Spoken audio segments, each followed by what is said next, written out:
Hallelujah. Hallelujah. ദൈവമക്കൾ എല്ലാവരും ചേർന്ന് സന്തോഷത്തോടുകൂടെ എന്നോട് ചേർന്ന് എല്ലാവരും ഒരു ഹല്ലേലൂയ ചൊല്ലുന്നത് നന്നായിരിക്കും. Joyfully, if you join me together and shout hallelujah, it's a pleasant experience. ඔබ සියලු දෙනා මාහයක් වී එක්සත් හලෙලුයා පවසන්නේ නම් එය ඊටාත්ම මිහිරි එකක් වනු ඇත. தேவனுடைய பிள்ளைகளாகிய நீங்கள் யாவரும் ஒருமனப்பட்டு ஹல்லேலூயா சொல்லினால் ஒரு சந்தோஷமான அனுபவமாயிருக்கும். ഹല്ലേലൂയ. Hallelujah. ദൈവത്തിന് സ്തോത്രം. Praise be to the Lord. දෙවියන් වහන්සේට ස්තුති වේවා. கர்த்தருடைய நாமத்துக்கு மகிமை உண்டாகட்டும். 10 വർഷത്തിന് ശേഷം വീണ്ടും ഈ ദേശത്തേക്ക് കടന്നു വരുവാന് ദൈവത്തെ സ്തുതിക്കുവാനും മഹത്വപ്പെടുത്തുവാനും നിങ്ങളുടെ മുൻപിൽ എഴുന്നേറ്റ് നിൽക്കുവാൻ ഒരു അവസരത്തോടെ തന്നതിൽ ദൈവത്തെ സ്തുതിക്കുകയാണ്. I thank the Lord for the Lord has given me an occasion to come over here after a span of 10 years and to stand before you and glorify the name of God. වසර 10ක පමණ පසුව මේ ස්ථානට පැමිණ ඔබ ඉදිරියේ සිටීමට ස්වාමීන් වහන්සේ දුන් අවස්ථාව ගැන මම දෙවියන් වහන්සේට ස්තුතිවන්ත වෙමි. 10 வருடங்களுக்கு பிற்பாடு உங்கள் மத்தியிலே வந்து கர்த்தருடைய நாமத்தின் மகிமை கண்டு நிற்கும்படியாக கர்த்தர் ஒரு தருணத்தை தந்தபடியால் கர்த்தரை ஸ்தோத்திரிக்கின்றேன். ഈ ദിവസങ്ങളിലുണ്ടായ ശുശ്രൂഷകളൊക്കെയും പരിശുദ്ധാത്മാവിൽ നടത്തിക്കൊണ്ടിരിക്കുന്നതിൽ ദൈവത്തെ സ്തുതിക്കുകയാണ്. I praise the Lord for these days meetings have been undertaken by the unction of the Holy Spirit of God. මේ දිනවල සුද්ධාත්මයන් වහන්සේගේ පාලනය යටතේ පැවැත්වෙන රැස්වීම ගැන මම දෙවියන් වහන්සේට ස්තුතිවන්ත වෙමි. இந்த நாட்களிலே நடக்கிற கூட்டங்கள் எல்லாவற்றையும் பரிசுத்த ஆவியானவர் தாமே பொறுப்படுத்தி நடத்தி கொண்டிருக்கிறபடினாலே கர்த்தரை ஸ்தோத்திரிக்கின்றேன். ആത്മീയമായ കൂട്ടായ്മയിലെ ശുശ്രൂഷയില് ദൈവമക്കൾക്ക് പ്രത്യേകിച്ച് കൂടി വരുന്നവർക്ക് ദാഹത്തോട് കടന്നു വരുന്നവർക്ക് അനുഗ്രഹമാണ്. The people of God who come to the presence of God with the greatest spiritual fervor and thirst, they will be immensely benefited by such gatherings. දේව අභිමුඛයට පැමිණෙන දේව දරුවන් ඔවුන් බොහෝ ආශිර්වාදයන් බොහෝ කරුණාවන් දෙවියන් වහන්සේ වෙතින් ලබා ගන්නවා. கர்த்தருடைய சமூகத்திலே தேவனுடைய ஆசீர்வாதங்களை பெற்றுக்கொள்ள வேண்டும் என்ற தாகத்தோடு வருகிறவர்களுக்கு கர்த்தர் நிறைவான ஆசீர்வாதத்தை அருளுகின்றார். ഒരു വേദവാക്യം വായിച്ച് അല്പകാര്യങ്ങൾ നിങ്ങളെ ഓർപ്പിക്കുവാൻ ആഗ്രഹിക്കുന്നു. Let's read a portion of scripture and highlight a few things based on the same tonight. සුදුලි පාඨයෙන් අපි කියමු. நாங்கள் සුදුලි පාඨයක් කියමු. வேதத்திலிருந்து ஒரு வேத பகுதியை வாசிப்போம். 18ാം സങ്കീർത്തനം അതിന്റെ 16ാം വാക്യം. Let's move on to Psalm 18 verses 16. ගීතාවලිය 18:16. 18ஆம் சங்கீதம் 16ஆம் வசனம். He sent from above, he took me, he drew me out of many waters. උන්වහන්සේ උඩින් අතපවා මා අල්වාගත් සේක බොහෝ ජලධාරාවලින් මා ඇදගත් සේක. உயரத்திலிருந்து அவர் கை நீட்டி என்னை பிடித்து ஜல பிரவாகத்தில் இருக்கிற என்னை தூக்கி விட்டார். ദൈവത്തിന് മഹത്വം. Glory be to the Lord. දෙවියන් වහන්සේගේ සුදු නාමයට ගෞරවයක් වේවා. கர்த்தருடைய நாமத்துக்கு மகிமை உண்டாகட்டும். സങ്കീർത്തന ഭാഗങ്ങളെ കുറിച്ച് ചിന്തിക്കുമ്പോൾ പ്രധാനമായിട്ട് 150 സങ്കീർത്തനം കാണാൻ കഴിയുന്നു. When we think about the book of Psalms, importantly, we understand there are 150 Psalms. ගීතාවලිය පිළිබඳව හැඳින්වීමක් කරන්නේ නම් ගීතිකාවන් 150ක අඩංගුය. அங்கே சங்கீதங்களை குறித்து நான் பார்க்கின்ற பொழுது 150 சங்கீதங்கள் இருக்கிறது. എഴുതിയിട്ട കാലഘട്ടങ്ങളെ കുറിച്ച് ചിന്തിക്കുമ്പോൾ 1440 തുടങ്ങി 430 വർഷങ്ങൾ കാലഘട്ടങ്ങളിൽ ഇടയിൽ വെച്ച് ചില വിശുദ്ധന്മാരാൽ എഴുതപ്പെട്ടതായ സങ്കീർത്തന ഭാഗമാണ് 150. When we think about the dispensations in which these Psalms were composed, we understand ranging from 1440 to 430. Sorry, 430. இங்கே நாங்கள் சங்கீதத்தை குறித்து நாங்கள் பார்க்கின்ற வேளையிலே ஆகிய கிறிஸ்துவுக்கு முன் 1440ஆம் ஆண்டிலிருந்து கிறிஸ்து 430ஆம் ஆண்டு வரைக்கும் எழுதப்பட்டதாக காணப்படுகின்றது. ක්‍රිස්තු පූර්ව 1413 සිට 404 දක්වා කාල සීමා තුළදී මේ ලියුම් ලැබු බව අපිට කිව හැකියි. ദാവീദ്, ആസാബ്, കോരഗ് പുത്രന്മാർ, ശലോമോൻ, ഹേമാൻ, ഏദാൻ, മോശ ആദിയായിട്ടുള്ളായ വിശുദ്ധന്മാർ രചിച്ചിട്ടുള്ളതായ ഭാഗങ്ങളാണ് സങ്കീർത്തനങ്ങളായി കൂട്ടിച്ചേർത്തിരിക്കുന്നത്. The book of Psalms, we understand, it's a compilation of Psalms composed by David, Solomon, Asaph, and other such people of God. දාවිද්, සාලමෝන්, ආසාප් වැනි අය විසින් එම ගීත රචනා කර තිබෙන බව අපට පැහැදිලියි. இந்த சங்கீதங்களை குறித்து நாங்கள் பார்க்கின்ற வேளையிலே இந்த சங்கீதங்களானது தாவீது, சாலமோன், ஆசாப், கோராவின் புத்திரர் போன்றவர்களாலே அவைகள் எழுதப்பட்டவர்களாக இருக்கிறது. Glory be to the Lord. കർത്താവിന്റെ നാമത്തിനായി ഉണ്ടാകട്ടെ. സങ്കീർത്തന ഭാഗങ്ങളെ ചിന്തിക്കുമ്പോൾ പ്രധാനമായിട്ട് ഇടയ സങ്കീർത്തനം, ആശ്വാസ സങ്കീർത്തനം, ഇങ്ങനെ ആദ്യമായി തുടങ്ങിയിരിക്കുന്ന വിവിധമായിട്ടുള്ള അനുഭവങ്ങളെ കുറിച്ച് നമുക്ക് ഈ സങ്കീർത്തന ഭാഗത്ത് വായിക്കാൻ കഴിയും. Further, when we think about the backdrop of the pages of Psalms, they categorize into pastoral psalms, psalms of comfort, and so on. එම ගීතයන් බලද්දී විවිධ මාතෘකාවන් යටතේ විවිධ අදහස් උදාස් දක්වන ගීතයන් වශයෙන් අපට දැකිය හැකියි. நாங்கள் சங்கீதங்களை குறித்து பார்க்கின்ற வேளையிலே இந்த சங்கீதங்களில் இருக்கிற விடயங்களை குறித்து நாங்கள் பார்க்கின்ற பொழுது பலவிதமான அங்கே விடயங்கள் அடங்கி இருக்கிறதை நாங்கள் காணலாம். ഒന്ന് ഇടയ സങ്കീർത്തനം. This one, pastoral songs. එකක් නම් එඬේර ගීත. ஒன்று மேய்ப்பருக்குரிய சங்கீதம். ആശ്വാസത്തെ ഉളവാക്കുന്ന സങ്കീർത്തനം. Psalms create comfort. සැනසීම ගෙන දෙන ගීත. ஆறுதலை அளிக்கின்ற சங்கீதம். വിടുതലിൽ പ്രാപിക്കുന്ന സങ്കീർത്തനം. Psalms command deliverance. විමුක්තිය ගීත. விடுதலை கொடுக்கிற சங்கீதம். അനുദപിക്കുന്ന അനുതാപത്തിന്റെ സങ്കീർത്തനം. Psalms of regret.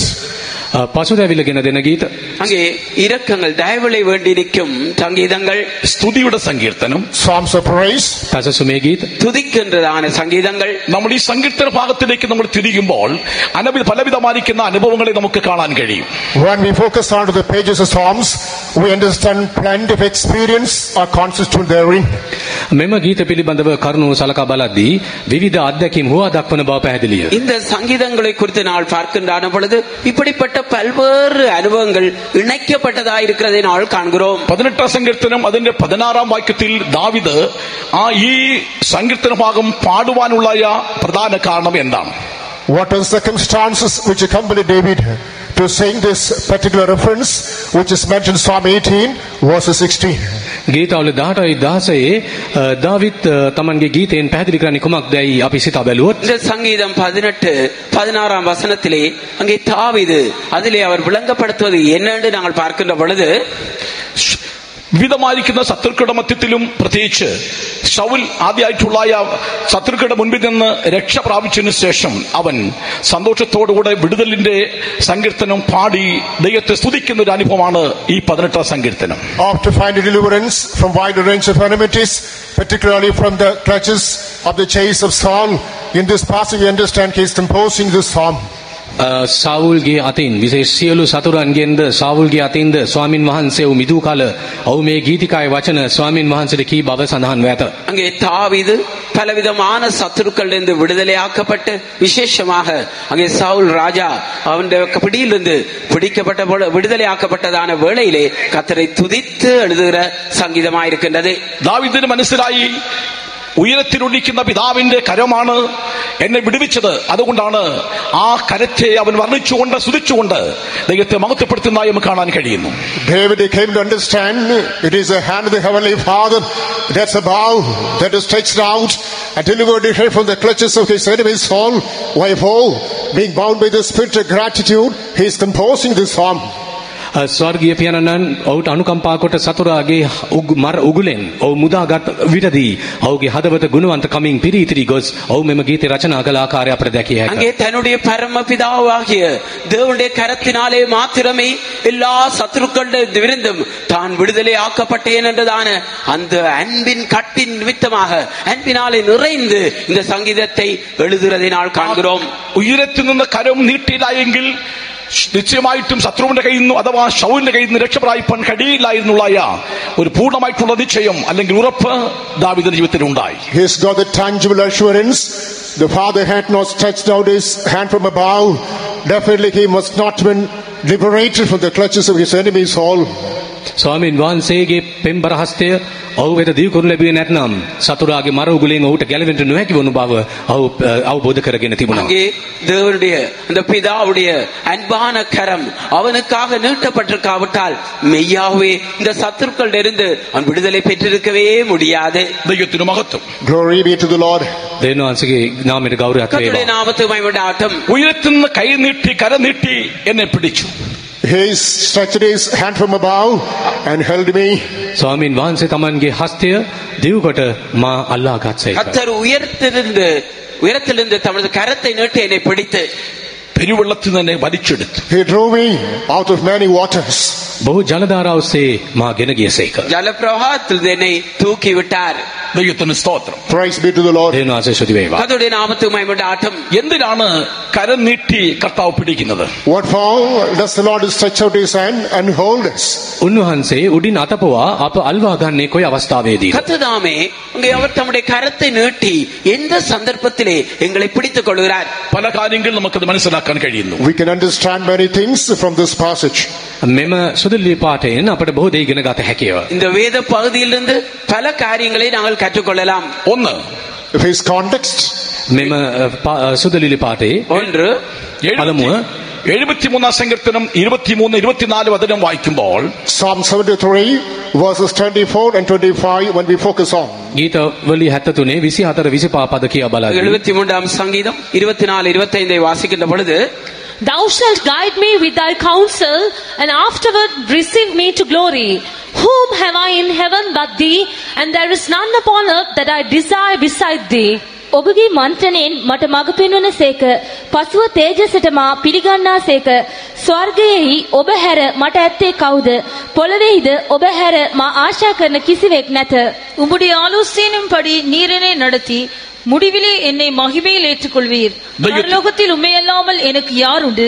பூலோகத்தில் உம்மை தவிர எனக்கு வேறே விருப்பம் இல்லை. ദൈവത്തിന് മഹത്വം. Glory be to God. കർത്താവിന്റെ കരം പിടിച്ചിരിക്കുന്നു. എന്തിനു വേണ്ടിയാണ്? The hand of God is holding us. What for? ස්වාමින් වහන්සේගේ හස්තය අප අල්ලාගෙන ඇත්තේ කුමක් සඳහාද? கர்த்தருடைய கரம் எதற்காக எங்களை பிடித்து தாங்குகிறது? ദൈവത്തിന്റെ ആലോചനയിൽ നടത്തുവാൻ, In order to lead us in the counsel of God. උන්වහන්සේගේ මන්ත්‍රණයෙන් අපට මඟ පෙන්වන පිණිස அவர் தம்முடைய ஆலோசனையின்படியே எங்களை நடத்தும்படியாக. ദൈവത്തിന് മഹത്വം. Glory be to the Lord. දේවනාසයට ගෞරවයක් වේවා. கர்த்தருடைய நாமத்துக்கு மகிமையுண்டாகட்டும். നമുക്ക് വചനങ്ങൾ ചിന്തിക്കുമ്പോൾ പലവിധമായിരിക്കുന്ന ആലോചനയെ കുറിച്ച് നമ്മൾ മനസ്സിലാക്കാൻ കഴിയുന്നു. When we think about the word of God, we can understand divergent types of counsels of God. දේව වචන හදාරා බලද්දී විවිධ මන්ත්‍රණයන් ගැන අපට කරුණු ඉගෙන ගත හැකියි. தேவனுடைய வார்த்தையை நாங்கள் பார்க்கின்ற பொழுது ஆயிரக்கணக்கான ஆலோசனைகள் இருக்கிறதை நாங்கள் பார்க்கிறோம். ഇന്ന് ലോകമായി ജനങ്ങളെ നോക്കുമ്പോൾ അവിടെ വഴികൾ എന്ന് പറയുന്നത് ദുഷ്ടതയുടെ ആധിക്യമായിട്ട് അഥവാ ദുഷ്ടന്റെ ആലോചനയിൽ ജീവിക്കുന്ന ഒരു കാലഘട്ടമാണ്. When we observe the present world, we understand the end of society is corrupt to the onslaught of the wicked, and thus they move forward. වර්තමාන ලෝක දිස බලද්දී දුෂ්ටකමින් පිරි ඉදිරියට ගමන් ගන්න ආකාරය අපට දැකිය හැකිය. அங்கே நிகழ்கால உலகத்தை நாங்கள் நோக்கி பார்க்கின்ற பொழுது துன்மார்க்கருடைய பொல்லாதவருடைய ஆலோசனையின்படி அவர்கள் நடந்து கொண்டிருக்கிறதை நாங்கள் காணலாம். അതുകൊണ്ട് സങ്കീർത്തകനായ ദാവീദ് ഇപ്രകാരം പറയുന്നു. 1-ാം സങ്കീർത്തനത്തിൽ വായിക്കുന്നു, ദുഷ്ടന്മാർ അതുപ്രകാരം നടക്കരുത്, പാപിയുടെ വഴി നിൽക്കരുത്, പരിഹാസ ഇരിപ്പിടത്തിൽ ഇരിക്കരുത്. ആലോചന, ദുഷ്ടന്റെ ആലോചനയിൽ നടക്കാൻ പാടില്ല. Why his psalmist David makes reference to the counsel of the wicked. In Psalm 1 it says, Blessed is the man that walketh not in the counsel of the ungodly, stand in the way of the sinners, nor sit in the seat of the scornful. Thus we understand, do not to follow the counsel of the way of the ungodly or the wicked. ගීතාවලියේ දාවිද් පවසනවා දුෂ්ටයන්ගේ මන්ත්‍රණ නොයන්නා වූ පෞකාරයන්ගේ මාර්ගයේ නොසිටින්නා වූ නින්දා කරන්නන්ගේ ආසනයේ නොහිඳින්නා වූ යනුවෙන්. நாங்கள் முதலாம் சங்கீதத்திலே முதலாம் வசனத்திலே பார்க்கிறோம், துன்மார்க்கருடைய ஆலோசனை நடவாமலும் பாவியுடைய வழிகளில் இல்லாமலும் பரியக்காரர் உட்காரும் இடத்தில் உட்காரமாலும், அதாவது நாங்கள் துன்மார்க்கருடைய ஆலோசனை நடக்கக்கூடாது என்று கூறுகிறார். സദൃശ്യം 1-15 വാക്യത്തിൽ ഇങ്ങനെ വായിക്കുന്നു. In Proverbs chapter 1 verse number 15. හිතපදේශ 1:15 நீதிமொழிகள் 1-ாம் அதிகாரம் 15-ாம் வசனத்திலே, മകനെ, നീ അവിടെ വഴിക്ക് പോകരുത്, നിന്റെ കാൽ അവിടെ പാതയിൽ വയ്ക്കുകയും അരുത്. Thus we read, My son, walk not thou in way with them, refrain thy foot from their path. මාගේ පුත්‍රය ඔවුන් සමගයේ මාර්ගයේ නොයන්න, නුඹේ පය ඔවුන්ගේ මාවතින් වළක්වා ගන්න. என் மகனே, நீ அவர்களோடே வழி நடவாமல் உன் காலை அவள் பாதைக்கு விலக்குவாயாக. അതിന് 10-ാം വാക്യത്തിൽ ഇങ്ങനെ വായിക്കുന്നു. The same chapter verse number 10. එම පරිච්ඡේදයේ 10 වෙනි පදයේ කියවා அதே බලන්න. அதிகாரம் 10-ாம் வசனத்திலே, മകനെ, പാപികൾ നിന്നെ വശീകരിച്ചാൽ നീ വഴിപെട്ടു പോരുത്. My son, if sinners entice thee, consent thou not. මාගේ පුත්‍රය පෞකාරය නුඹ පොළඹත් නම් එකඟ නොවන්න. என் மகனே, பாவியில் உனக்கு நயம் காட்டினாலும் நீ சம்மதியாதே. ഞങ്ങളുടെ കൂടെ വരിക. Come with us. අප සමග පැමිණෙන්න. நீ என்னோடு கூட வா. 13-ാം വാക്യത്തിൽ വായിക്കുന്നു, നമുക്ക് വലിയൊരു സമ്പത്ത് നമുക്ക് ഉണ്ടാക്കാം. Coming to verse number 30, we read, let us make a precious substance. 13 පදේ සියලු ආකාර අනර්ග වස්තු අපට සම්භවේ. இங்கே 13ஆம் வசனத்திலே விலை உயர்ந்த சகலவித பொருட்களையும் கண்டடைவோம். നമ്മുടെ വീടുകളെ കൊള്ള കൊണ്ട് നമുക്ക് നിറയ്ക്കാം. We shall fill our houses with the spoil. අපගේ නිවෙස් කොල්ලෙන් පුරවා ගන්න. எங்களுடைய கொள்ளை பொருட்களாலே நம்முடைய வீடுகளை நிரப்புவோமாக. ഇന്നത്തെ ലോകത്തിൻ്റെതായിരിക്കുന്ന അനുഭവം എന്ന് പറയുന്നത് ദുർമാർഗത്തിനും ദുഷ്ടതയിലും പാപത്തിന്റെ അന്ധകാരത്തിൽ കൂടെ മനുഷ്യൻ മുൻപോട്ട് പോവുകയാണ്. The present world is moving forward under the coverage of darkness, sin, abominable things, wickedness and evil things of the world. මේ ලෝකේ පාප අන්ධකාරයේ දුෂ්ටකමේ මාර්ගෝස් අපි ගමන් කරමින් සිටියමු. இந்த உலகமானது இன்று பாவத்திலும் அக்கிரமத்திலும் அநியாயத்திலும் பல்வேறு தீமையான காரியத்திலும் அந்த ஆலோசனையிலேயே முன்னேறி கொண்டிருக்கிறதை நாள் காண்கிறோம். ഇന്ന് ആത്മീയമായ ലോകത്തിൽ നോക്കുകയാണെങ്കിലും എത്രയോ യൗവന തലമുറ വഷളത്വം നിറഞ്ഞിരിക്കുന്ന ലോകത്തിൽ പാപത്തിന് അന്ധകാരത്തിൽ കൂടെ ലോകമായിട്ടുള്ള കൂട്ടുകെട്ടിൽ അകപ്പെട്ട് നശിച്ചുകൊണ്ടിരിക്കുന്ന ഒരു കാലഘട്ടത്തെ നമുക്ക് കാണാൻ കഴിയുന്നു. Even when we observe the spiritual world also, we understand youngsters of the present generation plunging into the lust of the world. They get to company with the people of this world and move forward according to worldly fashion.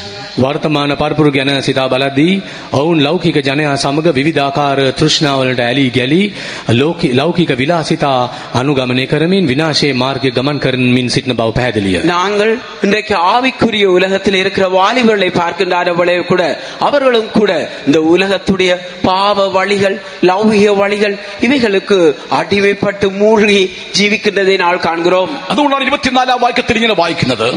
Coming to verse number 24 we read. පදේ කියව බලද්දී நாங்கள் 24ஆம் வசனத்தை மீண்டும் வருகின்ற பொழுது ഞാൻ വിളിച്ചിട്ട് നിങ്ങൾ ശ്രദ്ധിക്കാതെയും ഞാൻ കൈ നീട്ടിയിട്ട് ആരും കൂട്ടാക്കാതെയും നിങ്ങൾ എന്റെ ആലോചനയൊക്കെയും തിരിച്ചു കളയുന്നു. അതുകൊണ്ട് നിന്റെ അനർത്ഥവസത്തിൽ ഞാൻ ചിരിക്കും. Because I have called and he refused, I have stretched out my hand and no man regarded. He has set at naught all my counsel and did none of my reproof. And I'll also laugh at your calamity. I'll mock when your fear cometh. මාක්‍රීසාද මමාණ්ඩ ගැසීමි නුඹලා කැමැති වූහ මාගේ අත දිව් කෙලෙමි කවරෙක්වත් සැලකුවේ නැත. நான் கூப்பிட்டேன் இங்கு கேட்க மாட்டோம் என்கிறீர்கள். நான் என் கையை நீட்டியும் கவனிக்கிறவன் ஒருவனும் இல்லை. என் ஆலோசனை எல்லாம் நீங்கள் தள்ளி என் கடந்து கொள்ளுதலை வெறுத்தீர்கள். ദൈവത്തിന് മഹത്വം. Glory be to the Lord. കർത്താവ് കൈ നീട്ടുന്നു. പക്ഷേ ദൈവത്തിന്റെ വചനത്തെയും അവന്റെ കരത്തെയും വിശ്വസിക്കാൻ കഴിയാതെ ലോകത്തിന്റെ അടി ജീവിക്കുന്ന തലമുറയോട് സംസാരിക്കും പറയുകയാണ് നിങ്ങളുടെ ആപത്ത് സമയത്ത് അവൻ ചിരിക്കും. The Lord is touched his hands, but the younger generation, the people of the world who are not able to believe on the mighty works of the Lord, the works of the hands of the Lord, the Lord says, behold, the days the calamity approach, you will call unto me, you will cry unto me, I will laugh at you. ස්වාමීන් වහන්සේ කතා කරද්දී ආසන්නේ නැතුව නුඹලා මාගේ සියලු දැනුමුතුකම් සුළුකොට මාගේ අවවාදේ කොහෙත්ම පිරි නොගත්තහුය. එබැවින් මමත් නුඹලාගේ විපත් දවසේ ඉස්සෙනාසෙන් නෙමි. නුඹලාට බය පැමිණෙද්ද නුඹලාගේ බීතිය කුණාටුවක් මෙන් පැමිණෙන විටද මම සරදම් කරන්නෙමි. යයි ස්වාමීන් වහන්සේ පවසනසේක. பாருங்கள், கர்த்தர் கூப்பிடுகிறதான வேளையிலே கர்த்ததாமே தம்முடைய கரத்தை நீட்டுகின்ற பொழுது நாங்கள் அதை கவனியாமல் அதை நாங்கள் பற்றி கொள்ளாமல் இருக்கின்ற பொழுது என்ன நடக்கிறது? எங்களுக்கு பிரச்சனைகள் கஷ்டங்கள் துன்பங்கள் வருகின்ற பொழுது நாங்கள் தேவனை கூப்பிடுகின்ற பொழுது அவர் கேட்காதவரை போல அவர் அறியாதவர் போல அப்படியே இருந்து விடுவார். ദൈവീയ വചനങ്ങളും ദൈവ പ്രമാണങ്ങളും ഉപദേശങ്ങളും നമുക്ക് ലഭിക്കുമ്പോൾ അതിനൊത്തവണ്ണം ആലോചനയ്ക്കൊത്തവണ്ണം കീഴ്പ്പെടാതെ അനുസരിക്കാതെ മുൻപോട്ട് പോയാൽ മറ്റു ദുഷ്ടതയിലും പാപത്തിലും അവസാനിക്കുകയാണെങ്കിൽ ഒരു കാലത്തും രക്ഷപ്പെടാൻ കഴിയില്ല. When spiritual laws, ordinances, word of God, the commandment of God is given unto us, instead of heeding to such voice and advice of God, if we press forward according to fantasies or laws, we cannot find any kind of rescue from the clutches of damnation. ආත්මික අනපනත් දිව්‍ය මන්ත්‍රණය ප්‍රතික්ෂේප කොට ලෞකික මන්ත්‍රයන් ඔස්සේ අපි ගමන් කරමු නම් අපට විපත්තියෙන් විනාශයෙන් ගැලවෙන්නට පුළුවන් වන්නේ නැත. பாருங்கள், கர்த்தர் எங்களுக்கு கற்பனைகளையும் பிரமாணங்களையும் நியாயங்களையும் ஆலோசனைகளையும் இவை எல்லாவற்றையும் எங்களுக்கு தந்திருக்கிறார். ஆனால் இவை எல்லாவற்றையும் நாங்கள் தள்ளி எங்களுக்கு இவை எல்லாம் வேண்டாம் என்று நடப்போமே ஆனால் கடைசியாக எங்களுக்கு வருகிற அழிவில் இருந்து எங்களுக்கு பாதுகாப்பே இல்லாமல் போய்விடும். ദൈവത്തിന് ലഭിച്ചതായ ജനത്തോട് സംസാരിക്കുകയാണ്. ദൈവീയ പ്രമാണങ്ങൾ ഉപദേശങ്ങൾ ലഭിച്ചിരിക്കുന്ന ഞങ്ങളോട് പറയുന്നു, ഒരിക്കലും പാപത്തിന്റെ വഴിയിലും മ്ലേച്ഛമായിട്ടുള്ള അവസ്ഥയിൽ ഒരിക്കലും മുൻപോട്ട് പോകരുത്. ദൈവത്തിന്റെ ആലോചനയിലും ദൈവ പ്രമാണത്തിലും നമ്മൾ മുൻപോട്ട് പോകണമെന്നൊരു മുന്നറിയിപ്പ് തരികയാണ്. The people under whom the law of God, the word of God, the counsel of God had been given, the Lord is giving a note of caution.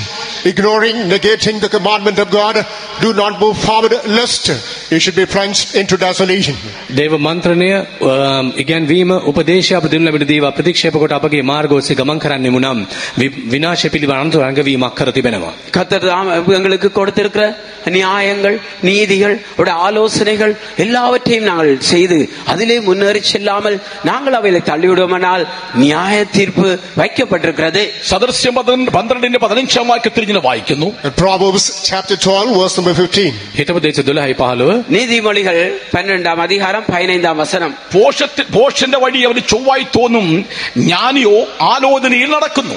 The way of a fool is right in his own eyes, but he that hearkeneth unto counsel is wise. මෝඩයාගේ මාර්ගය තමාගේ ඇස්වලට නම් හරිව පෙනෙන්නේය. එහෙත් ඥානවන්තයා ජනමිතිකම් අසන්නේය. மதியீனனுடைய வழி அவன் பார்வைக்கு செம்மையாயிருக்கும், ஆலோசனைக்கு செவி கொடுக்கிறவனோ ஞானம் உள்ளவன். ജ്ഞാനിയുടെ ജ്ഞാനിയായിരിക്കുന്ന ശലോമോൻ ഇപ്രകാരം പറയുന്നു, നിശ്ചയമായിട്ടും ജ്ഞാനത്തിൽ കൂടെയും വിവേകത്തിൽ കൂടെയും പരിജ്ഞാനത്തിൽ കൂടെ ജീവിക്കുന്നവർക്ക് നിശ്ചയമായിട്ടും ദൈവത്തിന്റെ ആലോചനയുണ്ട്. ആലോചന ജീവിക്കുന്നവർക്കൊരു മഹത്വ രാജ്യം പ്രാപിപ്പാൻ കഴിയുമെന്ന്. In the words of Solomon the wise, those who live the life according to the wisdom, understanding, prudence and counsel of God, there is a set way before them. If they continue their journey through the way, there is pleasant end to them. ප්‍රඥාවන්ත සාලමෝන් රජු පවසන ආකාරයෙන් ස්වාමින් වහන්සේ දී තිබෙන උපදේශ මන්ත්‍රණයන් සහ මාර්ගෝපදේශ අනුව ගමන් කරන්නෙමු නම් අවසානයේ ප්‍රසන්න වූ නිමාවක් අපට දීමට උන්වහන්සේට පුළුවන්. ஞானியாகிய சாலமோன் சொல்வது என்னவென்றால், அங்கே வழிகளிலே எங்களுக்கு ஞானம், புத்தி, ஆலோசனை இவைகள் எல்லாம் கொடுக்கப்பட்டிருந்தது. ஆனால் இவை எல்லாவற்றையும் நாங்கள் செவி கொடுத்து அந்த பாதையிலே நடப்போமேயானால் எங்களுக்கு நன்மையான முடிவு வைக்கப்பட்டிருக்கிறது. 14:12 വാക്യത്തിൽ വായിക്കുന്നു, ഒരുത്തന്റെ വഴി അവന് ചൊവ്വായി തോന്നും, അതിന്റെ അവസാനമോ മരണവഴിയാണ്. In chapter 14 verse number 12 we read, there's a way which seemeth right unto a man, but the end thereof are the ways of death. හිතපදේ 14 පරිදි 12 වෙනි පදයේ මනුෂ්‍යයට හරිව පෙනෙන මාර්ගයක් ඇත. එහි තෙයි කෙලවරෙහි මරණේ මාර්ග තිබේ. நீதிமொழிகள் 14ஆம் அதிகாரம் 12ஆம் வசனத்திலே மனிதனுக்கு செம்மையாக தோன்றுகின்ற வழிகள் இருக்கிறது, ஆனால் அவைகளுடைய முடிவோ மரண வழிகள். അവർ ഒരു കൂട്ടർ അറിയാതെ അവർ മുൻപോട്ട് പോകുന്ന വഴി എന്ന് പറയുന്നത് മരണ വഴിയാണ്. അഥവാ ഒരു ഇരുട്ടിന്റെ സഖ്യത്തിലേക്ക്, മരണത്തിലേക്ക് അവർ വീഴുകയാണ്. One group is pressing forward without knowing it is a dark way. They are moving under the cavity of death only. ඒක මාර්ගයක්, ඒ අඳුරු මාර්ගයක් බව නොදැන විනාශය මරණය කරා විනාශය කරා වුන් ගමන් කරමින් සිටින බව මේ පිළිබඳ මේ සඳහන් වී තිබෙනවා. அங்கே ஒரு பாதை ஒன்று இருக்கின்றது, அந்த பாதை இருளாயிருக்கிறது. ஆனால் அவர்களோ அதை இருளான பாதை என்று அறியாமல் கடைசியிலே முடிவாகிய மரணத்தை அடைந்து விடுகிறார்கள். എല്ലാവരും യാഗം അർപ്പിക്കുന്നു, ദുഷ്ടന്മാരും യാഗം അർപ്പിക്കുന്നു. All offer sacrifices, even the wicked too. All offer sacrifices, even the wicked also. පූජාව නොපු කරනවා, දුෂ්ටයන් පවා පූජාව නොපු කරනවා. எல்லாரும் பலிகளை செலுத்துகிறார்கள், துன்மார்க்கரும் பலி செலுத்துகிறார்கள். സദൃശ്യം 15:7 മുതൽ താഴോട്ട് വായിക്കുമ്പോൾ ദുഷ്ടന്റെ യാഗത്തിൽ ദൈവത്തിന് ഇഷ്ടമില്ല. The book of Proverbs chapter 15 verses 7 onwards we come to read, the Lord is not delighted in the sacrifices of the wicked. හිතපදේශ 15:7 සිට අපි කියවන්නේ ස්වාමින් වහන්සේ දුෂ්ටයන්ගේ පූජාව ගැන ප්‍රසන්න නොවන බවයි. இங்கே நாங்கள் நீதிமொழிகள் 15:8 நாள் வாசிக்கின்ற பொழுது கர்த்தருடைய துன்மார்க்கருடைய பலி அவருக்கு அருவருப்பாய் இருக்கிறது. ദുഷ്ടതയിൽ കൂടെയും പാപത്തിന്റെ ചതിയിൽ കൂടെ അകപ്പെട്ട് മുൻപോട്ട് വന്ന ജനങ്ങൾ ദൈവമേ എന്ന് വിളിച്ചാൽ നിശ്ചയമായിട്ട് നിന്റെ പ്രാർത്ഥനയ്ക്ക് മറുപടി ലഭിക്കത്തില്ല. കാരണം ദുഷ്ടന്റെ യാഗത്തിൽ ദൈവം പ്രസാദിക്കുന്നില്ല. The people who move forward in the track of wickedness, unrighteous and abomination, even though they call upon God, oh God help us, God will not hearken to their cry.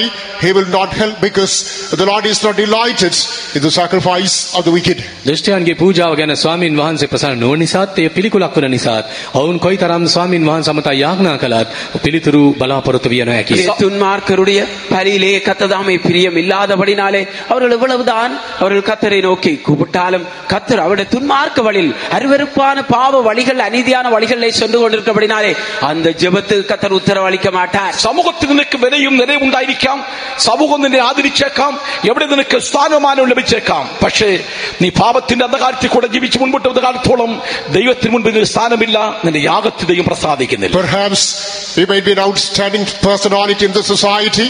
The society might esteem you, honor you, and honor you.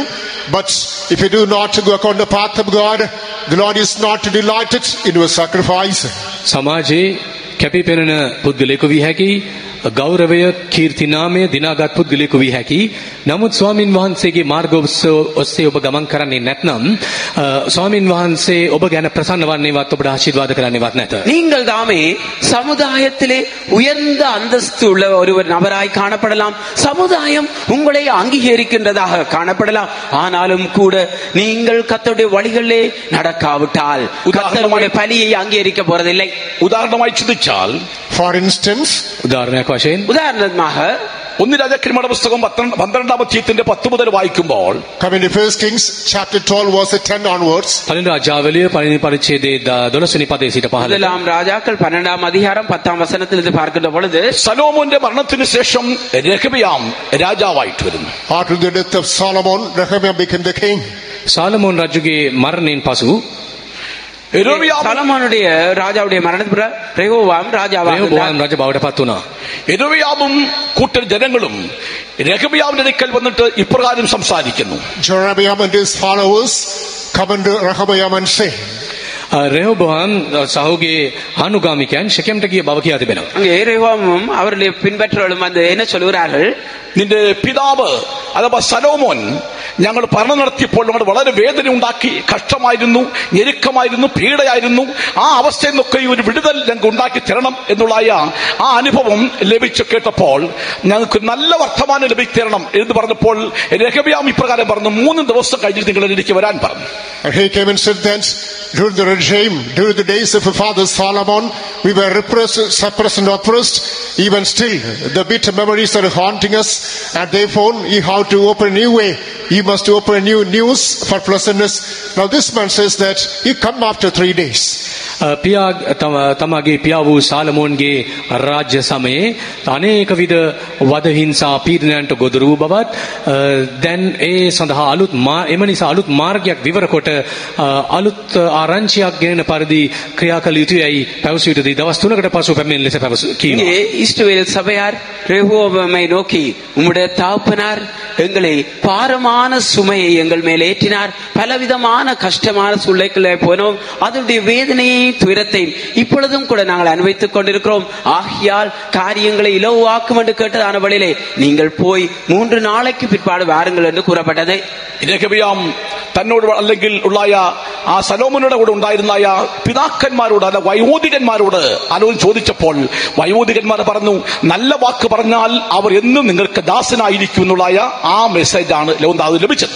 Rehoboam now sought the advice of the elders, that means the people who had with his father Solomon. He says that if you give good news, these people shall be with you always. රෙහෝබෝවාම් තම වැඩි මහල්ලන් වෙත ගොස් ඔවුන්ගේ උපදෙස් පැතුවා, මන්ත්‍රණයන් පැතුවා. ජනයන්ට යහපත් ආරංචියක් අපි රැගෙන ගියොත් ඔවුන් අපගේ පක්ෂයට එකතු වනු ඇතැයි පැවසුවා. ரெகோவாம் சாலமோனுடைய சமூகத்திலே நின்றதான முதியோரிடத்திலே சென்று ஆலோசனை கேட்ட வேளையிலே அந்த முதியோர் சொன்னது என்னவென்றால், நீர் அவர்களோடு நல்வார்த்தைகளை பேசுவில்லானால் எப்பொழுதும் என்றும் உமக்கு ஊழியக்காரராயிருப்பார்கள். വയോധികന്റെ വാക്ക് രെഹബയാമിന് കേൾക്കാൻ കഴിയാതെ തന്നോട് കൂടെ വളർന്നതായ യൗവനക്കാരോട് ചോദിച്ചു. അവരോട് മറുപടി പറയുവാനായിട്ട് ഞാൻ എന്ത് മറുപടി പറയണം, ആൻസർ പറയണം എന്ന് ചോദിച്ചപ്പോൾ യൗവനക്കാരൻ പറയുന്ന വാക്ക് വിചിത്രമാണ്. Rehoboam was not able to hear it to the advice of the elders. Therefore now he is seeking the advice of the youngsters who are with him. Behold, the response that came from the youngsters is alarming.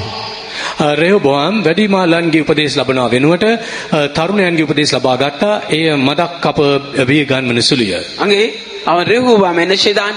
அங்கே முதியோருடைய ஆலோசனைகளை தள்ளி தன்னோடு வளர்ந்த வாலிபர்களுடைய ஆலோசனையை கேட்க முயற்சிக்கின்றான்.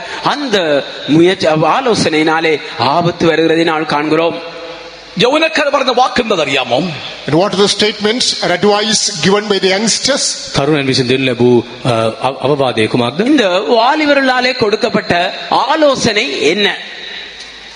ഇപ്രകാരം ഒരു യൗവനക്കാരുടെ ആലോചന പറ്റി പഠിക്കുമ്പോൾ 12-ാം അധ്യായത്തിന്റെ 14-ാം വാക്യത്തിൽ ഇങ്ങനെ വായിക്കുന്നു.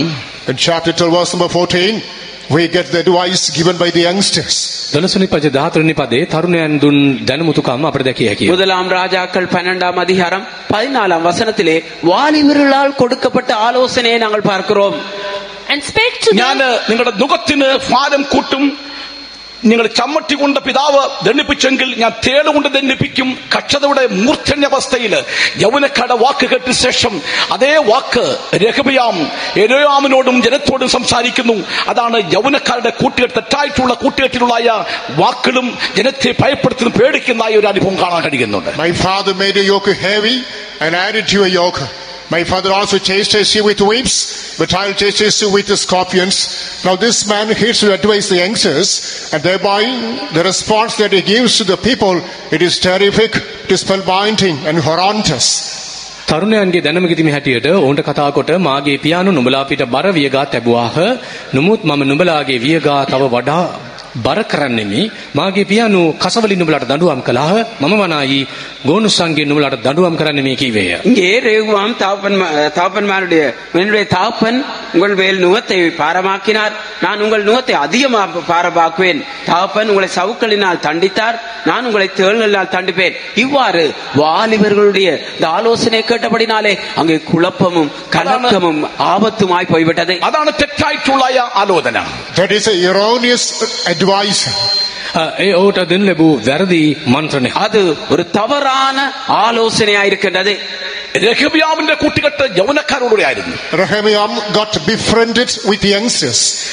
රෙහෝබෝම් ඔහුගේ ඒ තරුණයන් සමග එකඟ වී කටයුතු කළා. அங்கே ரேகுவாம் அங்கே வாலிபர்களோடு சிநேகிதனா இருந்தார். വയോധികന്റെ വാക്ക് കേൾക്കുവാൻ അവർ കഴിഞ്ഞില്ല. He was not able to heed to the counsel of the elders. වැඩිමාල්ලන්ගේ උපදෙස් පිළිගැනීමට පුළුවන් තත්වයක වූ සිටියේ නැත. முதியோருடைய ஆலோசனைக்கு செவி கொடுக்கக்கூடிய சூழ்நிலையிலே அவன் இருக்கவில்லை. വയോധികൻ എന്ന് പറയുമ്പോൾ നമുക്ക് ആത്മീയമായി പഠിക്കാൻ കഴിയുന്നത് എന്താണ്? In the spiritual angle, what does the term elder refer to? වැඩිමාල්ලන්ගේ උපදේශය ආත්මික දෘෂ්ටිකෝණයකින් පෙන්වුම් කරන්නේ කුමක්ද? நாங்கள் ஆவிக்குரிய கோணத்திலே பார்க்கின்ற பொழுது முதியோருடைய ஆலோசனை எதை காட்டுகிறது? വയോധികൻ പറയുമ്പോൾ അനുഭവമുള്ള ശുശ്രൂഷകർ, അനുഭവമുള്ള മാർക്കമുള്ള സഭ, അനുഭവമുള്ള ദൈവമക്കളോടായ സഹകരണത്തിൽ അവിടെ ആരാധനയും അവിടെ കൂട്ടായ്മ അവിടെ ഉപദേശങ്ങൾ കേട്ടുകൊണ്ട് ജീവിക്കുന്ന ജീവിതത്തെയാണ് അത് വെളിപ്പെടുത്തുന്നത്. The term elder refers to the congregation full of experiences, saints and servants of God put on prolonged experience, and you have to hearken to their advice and counsel and lead take your life forward. වැඩිමහල්ලන්ගේ උපදෙස් ඔවුන්ගේ අත්දැකීම් තුලින් ලැබෙන මන්ත්‍රණයන් මඟ පෙන්වීම ඔස්සේ තමුන්ගේ ජීවිත ඉදිරියට ගෙන යාමට අපට හැකි විය යුතුයි. முதியோருடைய ஆலோசனை என்று சொல்லுகின்ற வேளையிலே தங்களுடைய வாழ்க்கையிலே அவர்கள் நன்றாய் அனுபவங்களுக்கூடாக ஊழியத்திலே முதிர்ந்து பல அனுபவங்களுக்கூடாக சென்றவர்களுடைய ஆலோசனை கேட்கின்ற பொழுது ஒரு பெரிய முன்னேற்ற பாதையிலே செல்லலாம். അതുകൊണ്ടാണ് യെരമ്യാ 6:16 വാക്യത്തിൽ വായിക്കുന്നു, നിങ്ങൾ വഴികളിൽ ചെന്ന് നല്ല വഴി ഏതെന്ന് ചോദിച്ച് പഴയ പാതകളെ ചോദിച്ച് അതിൽ നടപ്പി, എന്നാൽ നിങ്ങൾക്ക് വിശ്രാമം ലഭിക്കും. That's why coming to the book of Jeremiah chapter 6 verse number 16, you have to go to the ways and you seek for the better advice, then you shall find comfort to your souls. එම නිසා යෙරමියා වෙනි පරිච්ඡේද 10 වෙනි පද අපට කියවේ යකේ නුඹලා මාර්ගවල නැවත සිට බලා හොඳ වූ මාර්ගය කොයි එකද කියා පුරාණ මාවත් යන අසාගෙන එහි ඵලයල්ලා එවිට නුඹලාගේ ආත්මලට සහනය ලැබෙයි ස්වාමින් වහන්සේ කියනසේක. ஆகியால்தான் எரேமியா 6ஆம் அதிகாரம் 16ஆம் வசனத்திலே வழிகளிலே நின்று பூர்வ பாதைகள் எதென்று கேட்டு விசாரித்து நல்ல வழிகள் எங்கே என்று பார்த்து அதிலே நடவுங்கள், அப்பொழுது உங்கள் ஆத்மாவுக்கு இளைப்பாறுதல் கிடைக்கும் என்று கர்த்தர் சொல்கிறார் என்று நாங்கள் பார்க்கிறோம்.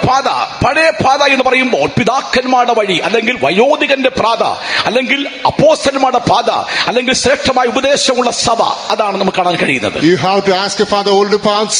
This older path refers to the path of the apostles, the path of the saints, the path that there is the doctrine of God, the path that shall take you into the presence of God.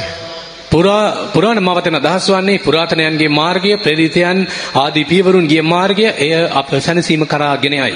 இங்கே பூர்வ பாதைகள் என்று சொல்லுகின்றதான வேளையிலே அது எங்களுடைய முற்பிதாக்களுடைய பாதைகளாக இருக்கிறது, ஆதி அப்போஸ்தலருடைய பாதைகளாக இருக்கிறது, சபையில் இருக்கிற பரிசுத்தவான்களுடைய பாதைகளாக இருக்கிறது. இது தேவனுடைய சமூகத்துவங்களை கொண்டு செல்லும். നിങ്ങളുടെ ഹൃദയവും നിങ്ങളുടെ മനസ്സും നിങ്ങളുടെ ആത്മാവും നിങ്ങളുടേതായിരിക്കുന്ന ഓരോ അനുഭവങ്ങളും ഈ പറഞ്ഞിരിക്കുന്നത് പോലെ പിതാക്കന്മാരോട് അല്ലെങ്കിൽ അപ്പോസ്തലന്മാരുടെ കൂടെയാണ് ഐക്യപ്പെട്ടിരിക്കുന്നത് ഉണ്ടെങ്കിൽ അവർ മാത്രം കരയുയർത്തിൽ അല്ലല്ലോ പറയാമോ? If you have every experience of yours, that's experience of your body, soul, spirit, heart, and every aspect of your life. If that is clinging on to the path, the old path, that means path of the ancestors, elders, that's apostles, please lift up your hands and shout hallelujah. ආත්මය ප්‍රාණය ශරීරය දෙවියන් වහන්සේට බාරකොට පැරණි පියවරුන්ගේ ඒ පුරාණ මාවත් ඔස්සේ ගමන් කිරීම සඳහා ඔබගේ ජීවිත ඔබ බාර දී යත්නා අතවසව හලෙලුයා කියන්නේ. என்னுடைய ஆவி ஆத்மா சரீரத்திலே நான் தானே என்னுடைய முற்றும் முழுதாக இந்த முற்பிதாக்களுடைய இந்த பூர்வ பாதைக்கு ஒப்பு கொடுத்திருக்கிறேன் என்று சொல்லுகிறவர்கள் கரங்களை உயர்த்தி ஹல்லேலூயா சொல்லுங்கள். ഹല്ലേലൂയ ஹல்லேலூயா ഹല്ലേലൂയ ஹல்லேலூயா. നമ്മൾ ഹല്ലേലൂയ ചൊല്ലുമ്പോൾ സ്വർഗ്ഗം സന്തോഷിക്കുകയാണ്. When you shout heaven, heaven rejoices. අපි හලෙලුයා ශබ්ද පාතුන ස්වර්ගීය ප්‍රීති ഘോഷ අපවත් நாங்கள் ஹல்லேலூயா சொல்லும் பொழுது பரலோகம் சந்தோஷப்படுகிறது. എന്തിനു വേണ്ടി ഹല്ലേലൂയ പറയുന്നത് അറിയാമോ? What way should we shout hallelujah? අපි හලෙලුයා ශබ්ද පාතුවන්නේ මන්ද? நாங்கள் ஏன் ஹல்லேலூயா என்று சொல்கிறோம்? വയോധികന്റെ വാക്ക് കേൾക്കുന്നു. You have to hearken to the advice of the elders. වැඩිමාලන්ගේ මන්ත්‍රණය පිළිගන්නා නිසා. முதியோருடைய ஆலோசனையின்படி நடப்பதினாலே നല്ല വഴികൾ കൂടെ ജീവിക്കാൻ ആഗ്രഹിക്കുന്നവർ നല്ല ആലോചനകൾ അംഗീകരിക്കും. Those who want into the life according to good ways, they will accept good counsels. ස්වාමීන් වහන්සේගේ යහපත් මාර්ග ඔස්සේ තමුන්ගේ ජීව සකස් කර ගන්නා යහපත් උපදේශයන් පිළිගනු ඇත. நல்ல பாதையிலே நடக்கிற தேவனுடைய பிள்ளைகள் அந்த நல்ல ஆலோசனைக்கு செவி கொடுப்பார்கள். തെറ്റായിട്ടുള്ള യൗവനക്കാരുമായിട്ടുള്ള ബന്ധത്തിൽ ജീവിച്ചതായ യെരോബെയാമിന് പിതാക്കന്മാരുടെ ആലോചന കേൾക്കാൻ കഴിഞ്ഞില്ല. അവർ യൗവനക്കാരുടെ ആലോചന കേട്ട ശേഷം അവർ ജനത്തോട് സംസാരിക്കുന്നു. The Jeroboam who was not able to hear to advice of the elders, and he got to befriend with the youngsters, the people who walk according to worldly fashion, sins of the world, he was not able to exhibit a good exemplary rule. රෙහොබෝවන් වැඩිහිටියන් වැඩිමාලන්ගේ උපදේශය ප්‍රතික්ෂේප කොට ඒ වෙනුවට තරුණයන්ගේ දැනුමුතුකම් පරිදි සෙනග තමන්ගේ පක්ෂයට එකතු කරගත් ගැනීමෙන් ඔහු ලෞකික විලාසිතා තමුන් කැමති මාර්ග ඔස්සේ ලෞකික මාර්ග ඔස්සේ ගමන් කිරීම සම්බන්ධයෙන් ඔවුන්ට උපකාරයක් කරමින් වැරදි ආදර්ශයක් දැක්වූ බවට කියන්න පුළුවන්. யெரோவாம் என்ன செய்கிறான்? முதியோருடைய ஆலோசனை கேட்க முடியாதவனாய் வாலிபர்கள் இந்த உலகத்துடைய வழிகள் ஆடம்பரங்கள் இவைகளினாலே அவன் அங்கே செய்வதின் ஆலோசனை கேட்டபடினாலே தன்னுடைய ஆட்சியை உறுதியாக்கிக் கொள்ள முடியவில்லை. ദൈവത്തിന് മഹത്വം. Glory be to the Lord. දේවනාසේ ස්තුති වේවා. கர்த்தருடைய நாமத்துக்கு மகிமை உண்டாகட்டும். എന്തിനു വേണ്ടിയാണ് നമ്മുടെ കർത്താവ് നമ്മെ കൈക്ക് പിടിച്ചിരിക്കുന്നത്? What is the purpose with which our Lord is holding our hand? ස්වාමීන් වහන්සේ අපගේ අත අල්ලාගෙන සිටීමේ අදහස කුමක්ද? கர்த்தர் எங்களுடைய தம்முடைய கரத்தினாலே எங்களை பிடித்து வைத்திருக்கிறதுடைய நோக்கம் என்ன? ദൈവത്തിന്റെ ആലോചനയിൽ നടത്തുവാൻ. You know, to lead us in the counsel of God. දෙවියන් වහන්සේගේ මන්ත්‍රයෙන් අපට මඟ පෙන්වන පිණිස. தேவனுடைய ஆலோசனையிலே எங்களை நடத்தும்படியாக. ഞാൻ ഒരു സംഭവ കഥ അല്ലെങ്കിൽ ഒരു വ്യക്തി പറഞ്ഞ് സംസാരിച്ചതായ ഒരു അവസ്ഥ ഞാൻ ഇപ്പോൾ ഓർക്കുകയാണ്. A true event that I heard from the first information comes to my memory now. ඉතා එක්තරා සිදුවීමක් පිළිබඳ දැන් මතක් වෙනවා. என்னுடைய மனதுக்கு நடந்ததான உண்மை சம்பவம் ஞாபகத்துக்கு வருகிறது. ഒരു പിതാവും ആ സ്നേഹിച്ചതായ ഒരു കുട്ടിയുമായിട്ട് നടന്ന് മുൻപോട്ട് പോവുകയായിരുന്നു. A father and a loving child were moving forward. පියෙකුද ආදරණීය දරුවෙකුද ඔවුන් ගමනක යෙදී සිටියා. அங்கே ஒரு தாப்பனும் அன்பான பிள்ளையும் அவர்கள் நடந்து கொண்டு முன்னுக்கு சென்றார்கள். അവരൊരു തോട് അല്ലെങ്കിൽ ആറ് കടന്നിട്ട് അല്ലെങ്കിൽ ഒരു വെള്ളം ഉള്ള ഒരു ഇടം കഴിഞ്ഞ ശേഷം പാലത്തെ കൂടെ അവർ അക്കരെ കടക്കണമായിരുന്നു. After they had to cross a place with the water like a stream or a river, and they had to cross the other side through the bridge. ඇලක් ගඟක් වැනි තැනක් පසුකර එගොඩ විය යුතුව තිබුණා. அவர்கள் அங்கே தண்ணீர் பாய்ந்து கொண்டிருக்கின்ற ஒரு ஆற்றை போன்ற இடத்தை பாலத்துக்கூடாக அக்கறைக்கு கடக்க வேண்டும். ആ പാലത്തെ കയറിയപ്പോൾ ആ പിതാവ് ആ കുട്ടിയെ ബലമായിട്ട് പിടിച്ചു. On stepping upon the bridge, the father held the hand of the child tightly. ගඟේ ගොඩවීම සඳහා පාලමට නැගුණු පියා සහ දරුවා පියා තමගේ දරුවාගේ අතින් තදින් අල්ලා ගත්තා. அந்த பாலத்தை கடக்க பாலத்துக்கு மேல் கால் வைத்த உடனே தகப்பன் பிள்ளையை இறுக பிடித்துக் கொண்டார். ആ പാലത്തിൽ കയറിയപ്പോൾ ആ കുട്ടിക്ക് ഏതോ കണ്ണിന് ഇമ്പമുള്ള ഇഷ്ടമുള്ള ഏതോ വസ്തു ആ പാലത്തിൽ കിടക്കുന്നതായി കണ്ടു. On stepping upon the bridge, the child noticed some object, that's a playful thing that attracted the attention of the child is in the bridge. පාල මත ගොඩනැගිලටදී දරුවාගේ අවධානය සිත ඇදගත් යම් කිසි දෙයක් පාලම මත දිස්වන බව දුටුවා. அந்த பாலத்தை கடக்கின்ற வேளையிலே அந்த பாலத்தை மத்தியில் ஏதோ ஒரு மின்னேறான பொருள் இருக்கிறதை அந்த பிள்ளை கண்டது. ആ കുട്ടി കുനിഞ്ഞ് എടുക്കാൻ നോക്കി. The child attempted to hold it. දරුවා එය ඩැහැ ගැනීමට උත්සාහ කළා. பிள்ளை அதை பிடிக்க முயற்சித்தார். എന്നാൽ പിതാവ് വിട്ടില്ല. The father did not let go. පියා ඉඩ දුන්නේ නැත. ஆனால் தகப்பனோ இடம் கொடுக்கவில்லை. ഒരു ചെറിയ പാലത്തെ കൂടാണ് കടന്നു വന്നത്. ആ പിതാവ് കൈവിട്ടെങ്കിൽ അഥവാ പിതാവ് കുട്ടിയെ പിടിച്ചിരുന്നില്ലായിരുന്നെങ്കിൽ നിശ്ചയമായിട്ടും അതിനിഷ്ടമുള്ളതായ ഒരു വസ്തുവിനെ എടുക്കാൻ കുനിയും, അത് താഴെ വെള്ളത്തിലേക്ക് പതിക്കും, മരണം സംഭവിക്കും. They were passing through a Nerung, a small bridge. The child made an attempt to hold that object. The father did not let it go. If the father had freed the child, definitely they should have plunged into the water. මෙසේ දරුවා ඉදී ගැනීමට තත් කළ අවස්ථාවේදී පියා දරුවා තදින් අල්ලා ගත්තා. යම් හේකින් පියාගේ අත හැරුණා නම් මේ දරුවා පාලමින් ලිස්සා වැටෙනු ඇති. அவர்கள் கடந்ததான பாலம் மிகவும் ஒடுக்கமான பாலமாக இருந்தது. ஏதோ ஒரு வகையிலே தகப்பன் அந்த பிள்ளையை எடுக்கக்கூடிய கையை விட்டிருந்தால் சில வேளைகளிலே தவறி விழுந்து மரணமும் சம்பவித்திருக்கலாம். പിതാവ് കുഞ്ഞിനെ കൈക്ക് പിടിച്ച് അക്കരെ കടന്നു. The father was holding the hand of the child. They crossed over the other bank. පියා දරුවාගේ අත අල්ලා පාලමින් එගොඩ වුණා. தகப்பன் அந்த பிள்ளையுடைய கையை பிடித்துக் கொண்டு பாலத்துடைய அக்கறையை அடைந்தார்கள். പ്രത്യേകിച്ച് ദൈവമക്കളോട് ഒരു കാര്യം പറയട്ടെ. Importantly, I would like to remind one thing to the people of God. දේව ජනයාට එක් දෙයක් වැදගත් දෙයක් වශයෙන් මතක් කරන්න කැමතියි. தேவனுடைய ஜனத்துக்கு ஒரு காரியத்தை நான் ஞாபகப்படுத்த விரும்புகிறேன். ഈ വർഷക്കാലത്തിന്റെ അല്ലെങ്കിൽ ജനുവരി മാസം 1 മുതൽ നോക്കുമ്പോൾ ഇത്രത്തോളം എത്ര വിധമായിരിക്കുന്ന പ്രശ്നങ്ങൾ, പ്രതികൂലങ്ങൾ, അപകടങ്ങൾ നേരിടാമായിരുന്നു. എങ്കിലും അവിടെല്ലാം നിന്നെ താങ്ങിയത് ദൈവത്തിന്റെ കരമാണ്. ഇത്രത്തോളം കർത്താവിന്റെ കരത്തിൽ നിന്നെ സൂക്ഷിച്ചിരിക്കുന്നു വിശ്വസിക്കുന്ന ദൈവമക്കൾ മാത്രം ദൈവത്തിന് മഹത്വം കൊടുത്ത് ദൈവത്തെ സ്തുതിക്കണം. When we have a flashback of throughout this year, starting from the 1st of January, hitherto we came across plenty of accidents, disasters, and then endangering situations. If the hand of God did not hold us, we should have gone astray. Therefore, those who are remembering the same, those who have that grateful heart, you must glorify the name of God now. මේ වසරේ සිදුවීම් පිළිබඳව අපගේ අවධානය යොමු කර බැලුවොත්, අපි ආපස්ස බැලුවොත් ජනවාරි මාසයේ සිට මේ දක්වා අප නොයෙකුත් මාරක අනතුරු වලට මුහුණ දීමට ආසන්න වූ අවස්ථාවන්, අනතුරුදායක අවස්ථාවන්, මෙවැනි පරීක්ෂා සෝදිසි අවස්ථාවන් දෙවියන් වහන්සේ අප සමග සිටමින් අපගේ අත අල්ලා අපට මඟ පෙන්වුවේ නැත්නම්, අප ආරක්ෂා කර තිබුණේ නැත්නම් අප අද සුරැකිව සිටින බව අපට කිව නොහැකිය. நாங்கள் தாமே ඒ වගේම දෙවියන් වහන්සේට ස්තුතිවන්තව குணவந்தව சுதி කළ යුතු ඇත. நாங்கள் தாமே எங்களுடைய வாழ்க்கையை திரும்பி பார்க்கின்ற வேளையிலே ஜனவரி மாதம் 1ஆம் தேதியிலிருந்து பல்வேறு விதமான ஆபத்துகள், நாசமோசங்கள், விபத்துக்கள், இவை எல்லாவற்றிலிருந்தும் கர்த்ததாமே எங்களை பாதுகாத்துக் கொண்டிருக்கிறார். இதை நாங்கள் நினைக்கின்ற பொழுது நன்றியுள்ள இதயத்தோடு அவரை துதிக்க வேண்டியவர்களாயிருக்கிறோம். കർത്താവിന്റെ കരമാണ് നമ്മെ സൂക്ഷിച്ചത്. ഇത്രത്തോളം കർത്താവിന്റെ കരം നമ്മെ പിടിച്ചിരിക്കുന്നു വിശ്വസിക്കുന്നവരെ മാത്രം കരയിലോട്ട് ദൈവത്തെ സ്തുതിച്ചാട്ടെ. Those who believe it is the hand of God that had been holding us, still the Lord is holding us, and therefore let us lift a hand and praise God. මේ දක්වා අප අල්ලාගෙන සිටි දෙවියන් වහන්සේගේ හස්තේ පමණයි, උන්වහන්සේගේ හස්තේ පමණයි අප අල්ලාගෙන සිටින්නේ කිව හැකි සියලු දෙනාම අතෝසවා හලෙලුයා. ஆம், கர்த்தருடைய கரம் மாத்திரமே எங்களை பிடித்து வைத்து பாதுகாத்தது. இன்னும் பிடித்துக் கொண்டிருக்கிறது என்று சொல்கிறவர்கள் கரங்களை வைத்து ஸ்தோத்திரியுங்கள். ஹல்லேலூயா, ഹല്ലേലൂയ, ഹല്ലേലൂയ.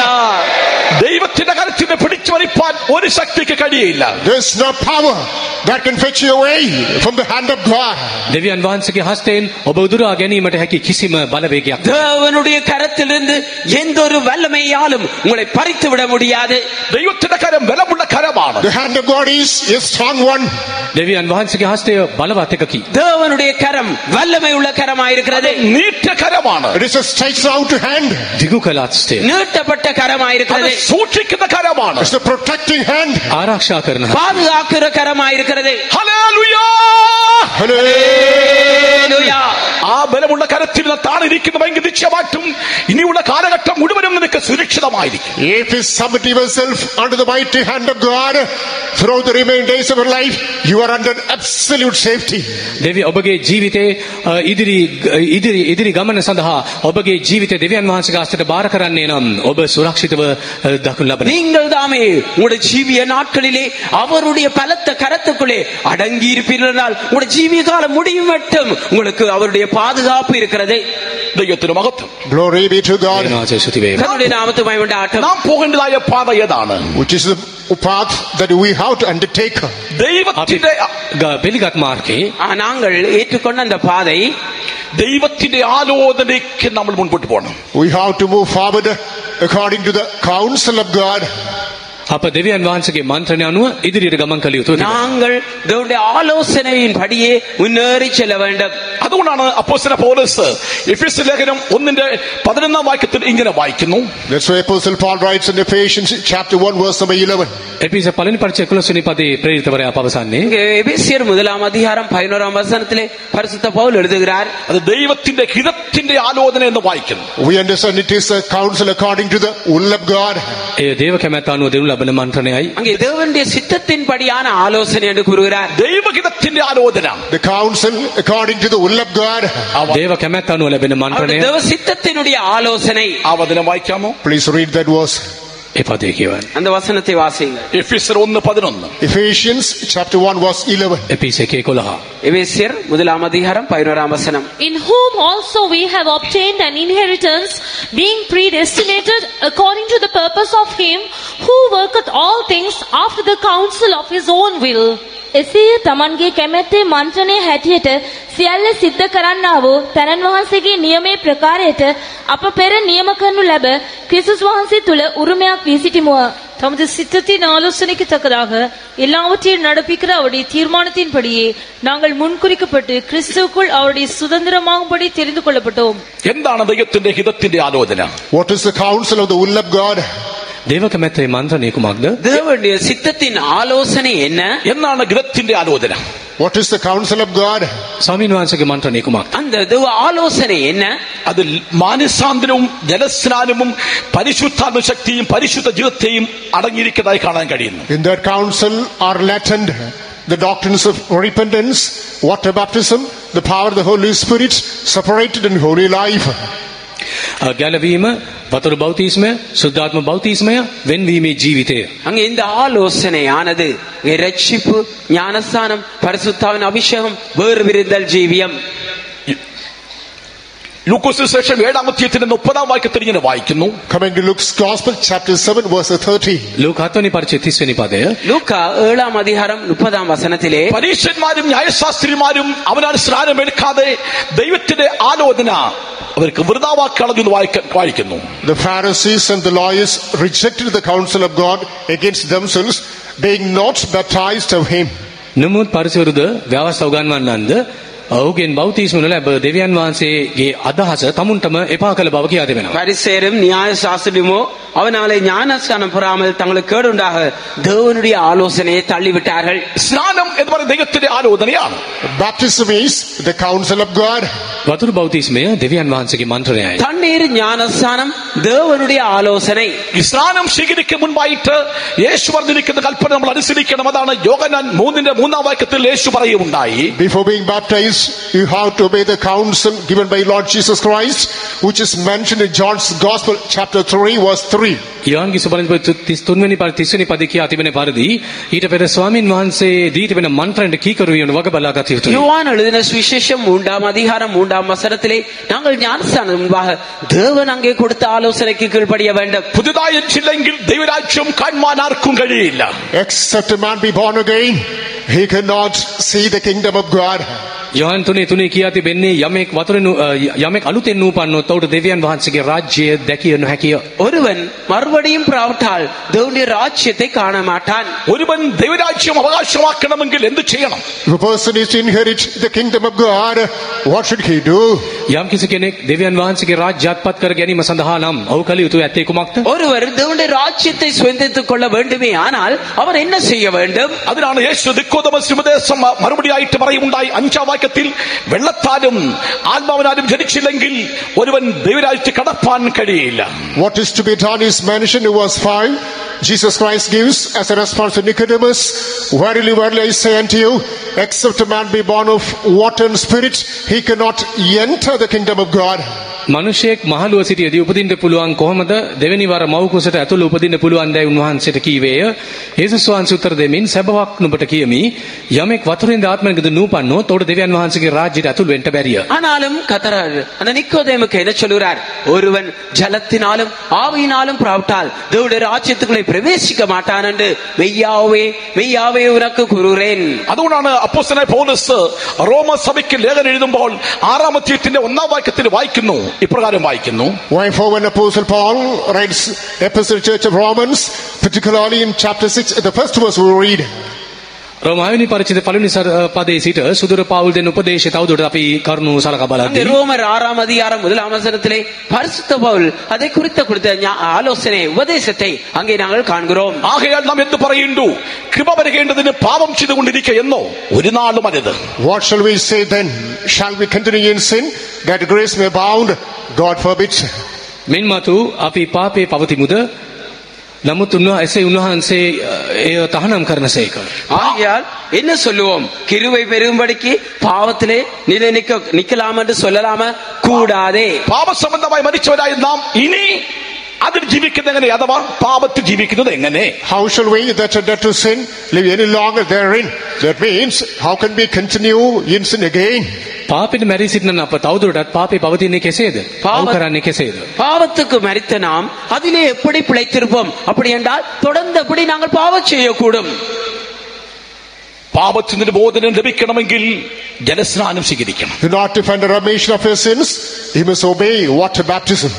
පව්කමාව ලබා ගන්නා පිණිස පව් මකා දමන පිණිස වතුරු බෞතිස්මය ලබා ගත அங்கே යුතුයි. பாவ மன்னிப்பு பெற்று பாவ நீங்கும்படியாக நீங்கள் ஞானஸ்நானத்தை எடுத்துக்கொள்ள வேண்டும். തങ്ങളുടെ പാപങ്ങളെ ഏറ്റുപറഞ്ഞുകൊണ്ട് യോർദാൻ നദിയിൽ യേശുവിന്റെ അടുക്കൽ ചെന്ന് സ്നാനം സ്വീകരിച്ചുവെങ്കിൽ, അതാണ് സ്നാനം. ഒരുവൻ സ്നാനം സ്വീകരിക്കാൻ ആഗ്രഹിക്കുന്നുവെങ്കിൽ തങ്ങളുടെ പാപങ്ങളെ തങ്ങൾ തന്നെ ഏറ്റുപറഞ്ഞ് ഉപേക്ഷിച്ചിട്ട് സ്നാനം സ്വീകരിക്കണം. Lord Jesus Christ said to baptism in river Jordan, many people came into the Lord and the Jordan, they confessed their sins and took water baptism. Therefore, when a person wants to have the real atonement, the real remission of his sins, he must first make a confession, and after which he must take this baptism. යෝහන් බෞතිස්ත වෙතින් වතුරු බෞතිස්ම ලබාගත් විටදී ඔවුන් තමුන්ගේ පව් කියා දෙමින් වතුරු බෞතිස්මගත් බව කියා තිබෙනවා. ඒ අරුයින්ම බෞතිස්මයට පෙර පාපෝච්චාරණයක් කළ යුතු ඇත. அங்கே யோவான் ஸ்நானகன் அங்கே தனி ஞானஸ்நானம் கொடுத்த பொழுது அவரிடத்திலே ஞானஸ்நானத்துக்கு வந்தவர்கள் தங்களுடைய பாவங்களை அறிக்கையிட்டு ஞானஸ்நானத்தை பெற்றுக் கொண்டார்கள். ஆகியால் நாங்களும் கூட பாவத்தை அறிக்கை செய்துதான் ஞானஸ்நானம் எடுக்க வேண்டும். പാപങ്ങളുടെ മോചനം പ്രാപിക്കണമെങ്കിൽ നിശ്ചയമായിട്ടും അവര് പിതാവിന്റെയും പുത്രന്റെയും പരിശുദ്ധാത്മാവിന്റെ നാമത്തിൽ കർത്താവിനെ യേശു വിശ്വസിച്ചുകൊണ്ട് പാപങ്ങളെ ഏറ്റുപറഞ്ഞ് ഉപേക്ഷിച്ചുകൊണ്ട് സ്നാനം സ്വീകരിക്കണം. അപ്പോൾ അവന് പുതിയ സൃഷ്ടിയാകുകയാണ്. In order to find remission of his sins, you have to believe in the name of the Father, the Son, the Holy Ghost. In the name of Lord Jesus Christ, you must make a confession of all the sins that you committed in the yesterdays, and you thus take water baptism. Thus you are freed from the clutches of sin. ඔබගේ සියලු පාප කියා දෙමින් පියාණන්ගේද පුත්‍රයන්ගේද සුද්ධාත්මයන්ගේද නාමයට බෞතිස්මය ලබනදී පාපේ ග්‍රහණයෙන් ඔබ මුදුන් ලබනවා. பாருங்கள், நீங்கள் உங்களுடைய பாவங்களை அறிக்கை செய்து பிதா குமாரன் பரிசுத்தாவின் நாமத்தினாலே அங்கே இயேசுவின் மேல் விசுவாசம் வைத்தவர்களாய் நாங்கள் அப்படி ஞானஸ்நானம் எடுக்கின்ற பொழுது அந்த பாவத்தில் இருந்து ஒரு மன்னிப்பு கிடைத்து விடுகிறது. ദൈവത്തിന്റെ ആലോചനയാണ് മാനസാന്തരം. ദൈവത്തിന്റെ ആലോചനയാണ് സ്നാനം സ്വീകരിക്കുക എന്നുള്ളത്. The counsel of God is repentance again. Water baptism is also the counsel of God. ස්වාමීන් වහන්සේගේ මන්ත්‍රණය තවදුරටත් පසුතැවිල්ල පමණක් නෙවෙයි වතුරු බෞතිස්මය එය දෙවියන් වහන්සේගේ මන්ත්‍රණය වේ. ஆகியால் தேவனுடைய ஆலோசனையாக மனம் திரும்புதல் அவருடைய ஆலோசனையாக தண்ணீர் ஞானஸ்நானம் இருக்கிறது.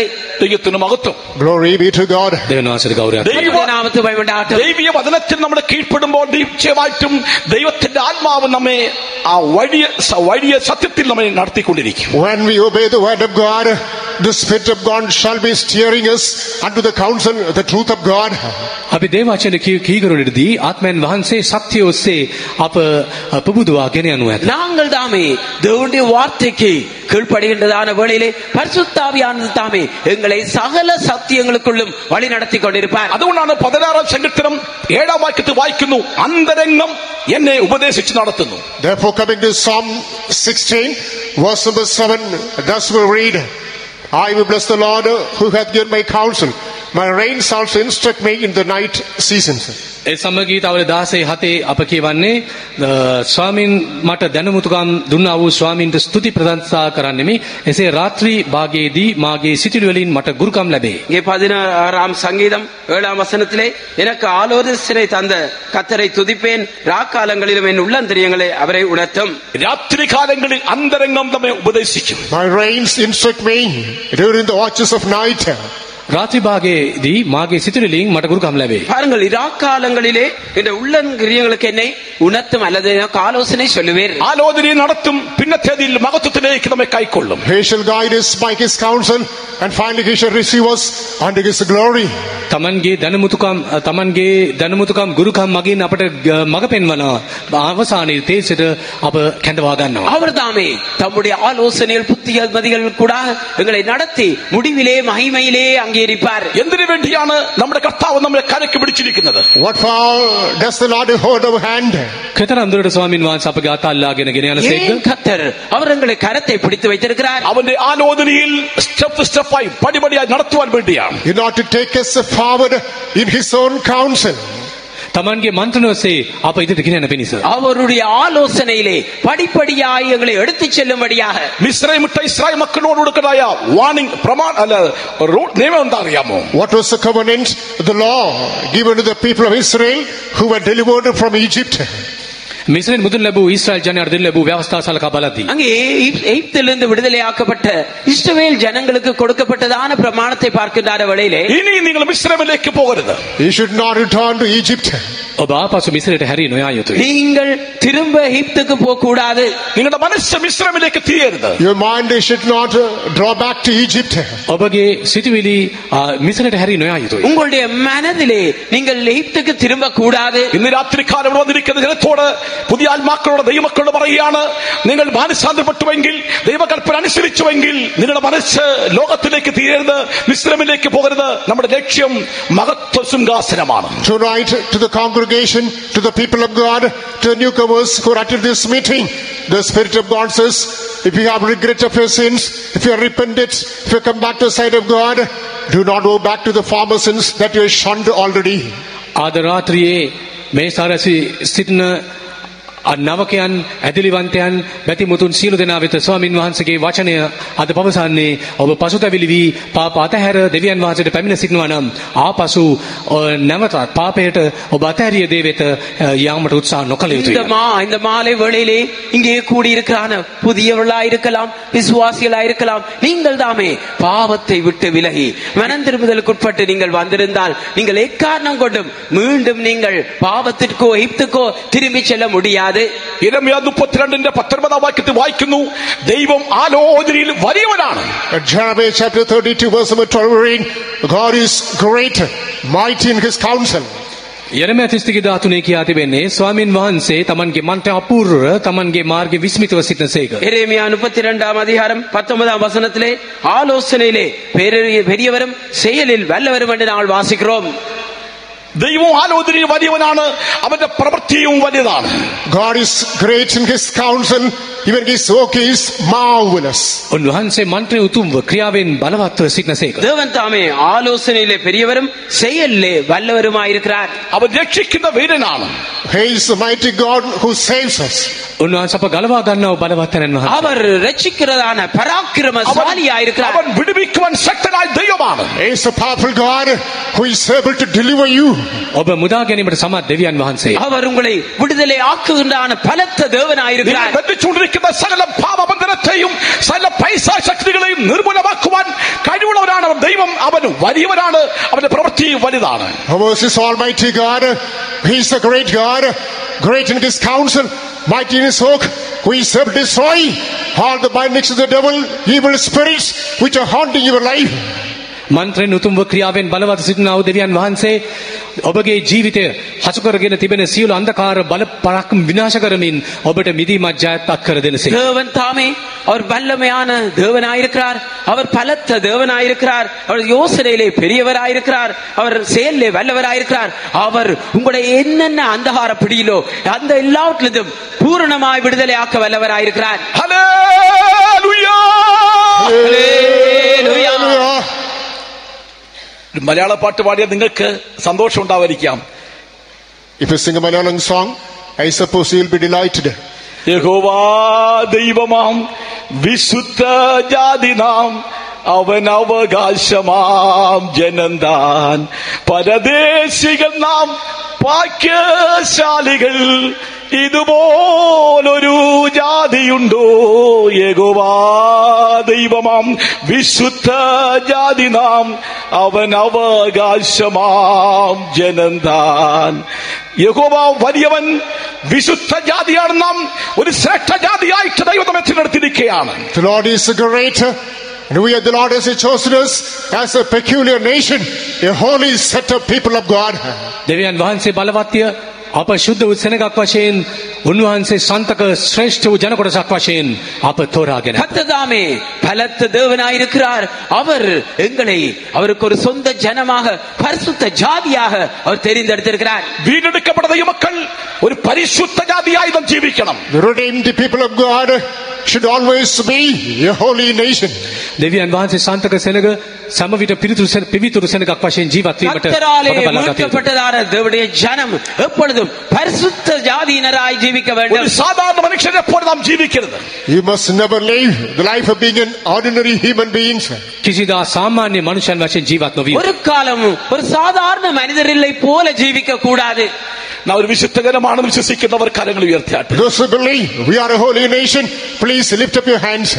අප ශුද්ධ සෙනගක් බව විශ්වාස කරන සියලු දෙනා ඔබගේ අත ඔසවන්න. நாங்கள் பரிசுத்த ஜாதியினரோடு விசுவாசிக்கிறவர்கள் உங்களுடைய கரங்களை உயர்த்துங்கள். ഹല്ലേലൂയ. ஹல்லேலூயா. വചനം പറയുന്നു, വിശുദ്ധൻ ഇനിയും തന്നെ തന്നെ വിശുദ്ധീകരിക്കട്ടെ. The word of God says the holy still be holy.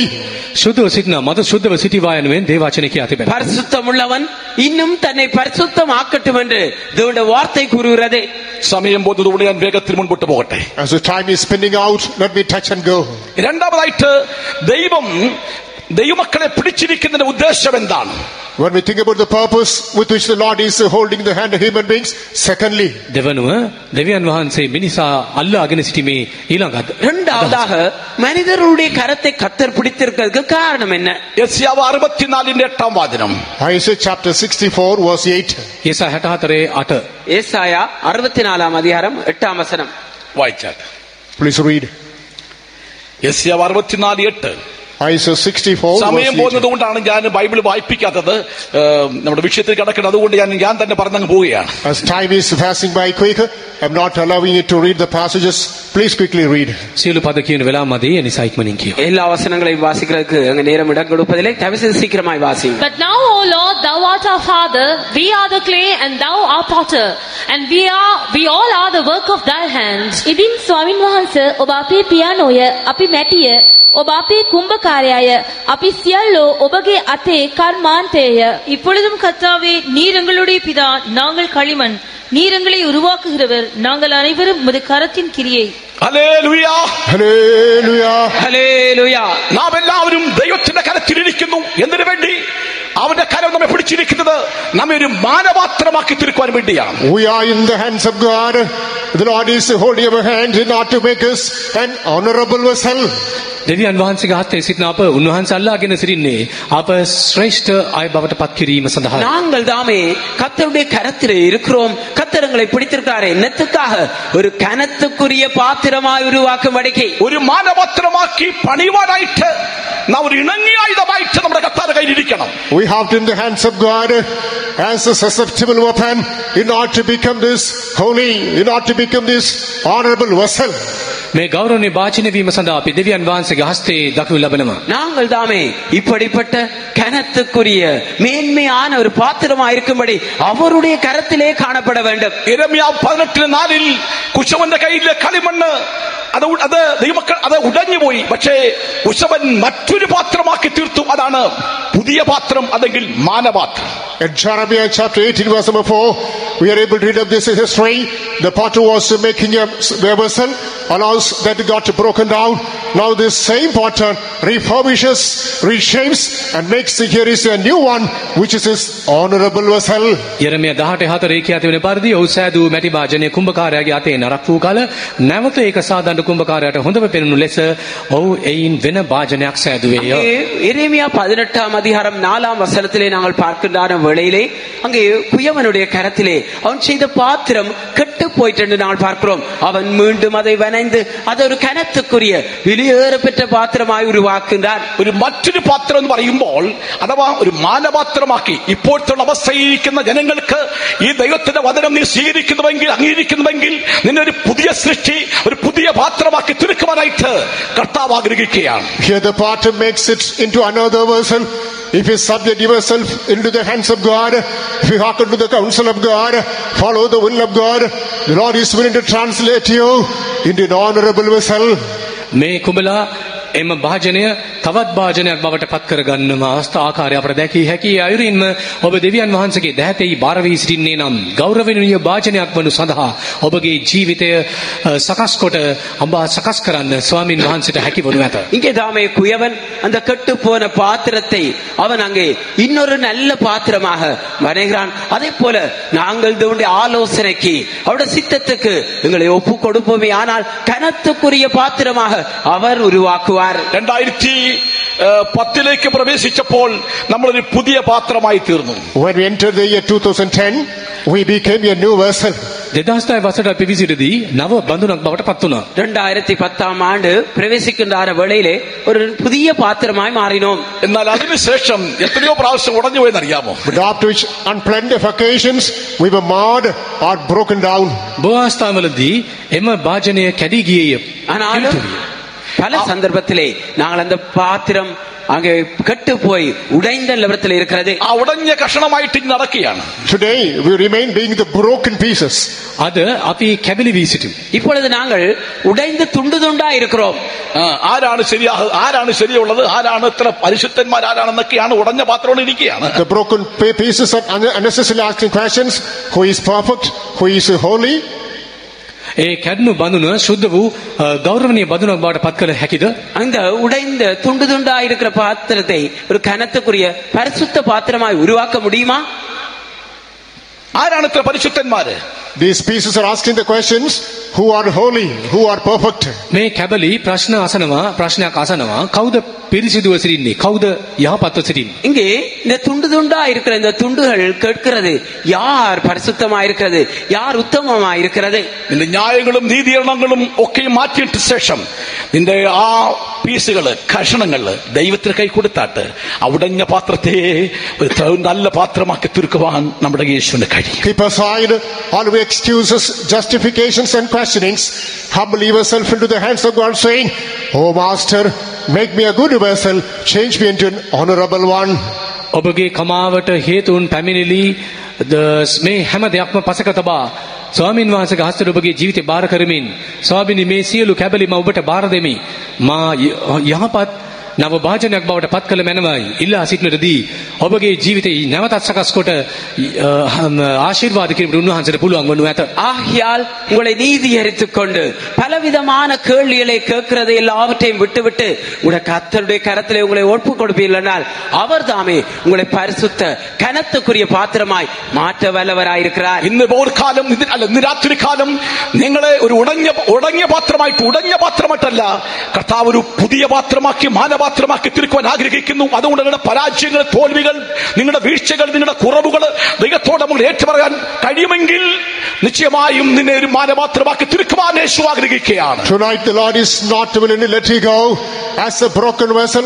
Rather, if you confess all the shortcomings, the weaknesses, infirmities of your life which you committed during the yesterdays, behold, the Lord is going to refurbish you.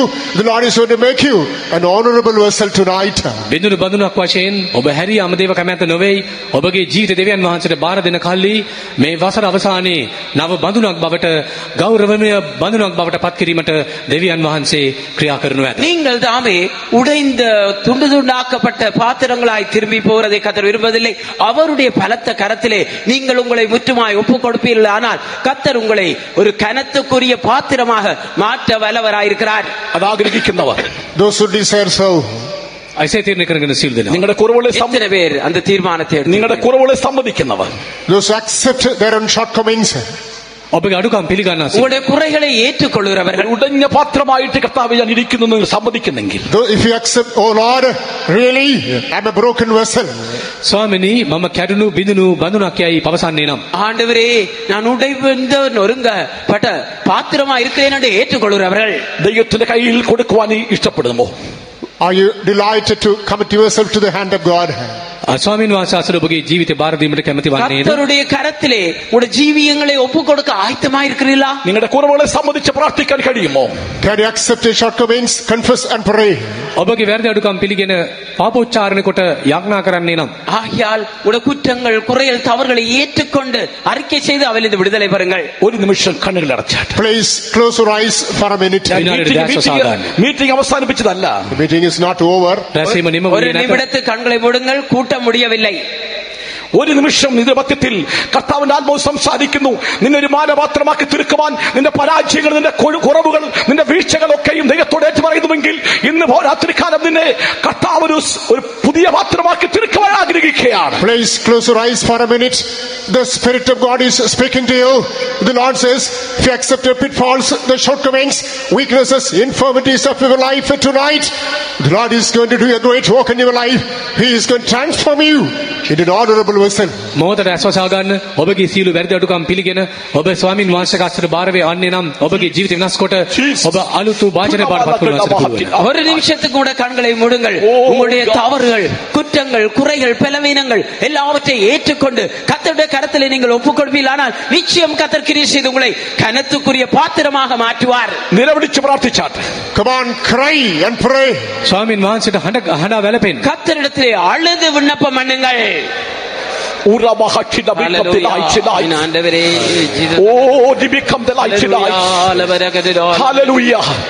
നിന്നെ ഒരു പുതിയ പാത്രമാക്കിക്കൊണ്ടിരിക്കുകയാണ്. The Lord is converting you into a new vessel. උන්වහන්සේ ඔබ නව මధుරක් බවට පත් කරමින් கர்த்தர் உங்களை புதிய பாத்திரமாக மாற்றிக் கொண்டிருக்கிறார். ഒരു മാനപാത്രമാക്കിക്കൊണ്ടിരിക്കുകയാണ്. The Lord is changing you into an honorable vessel. ගෞරවනීය මధුරක් බවට පත් කරමින් ஒரு கனத்துக்குரிய பாத்திரமாக கர்த்தர் மாற்றிக் கொண்டிருக்கிறார். തകർന്ന മനസ്സിനെ കർത്താവ് നിരസിക്കത്തില്ല. He shall never deny the broken heart. අපි කැඩු පිළිසු පිළිගන්නවා. நொறுங்குண்டமான இருதயத்தை அவர் புறக்கணிப்பதில்லை.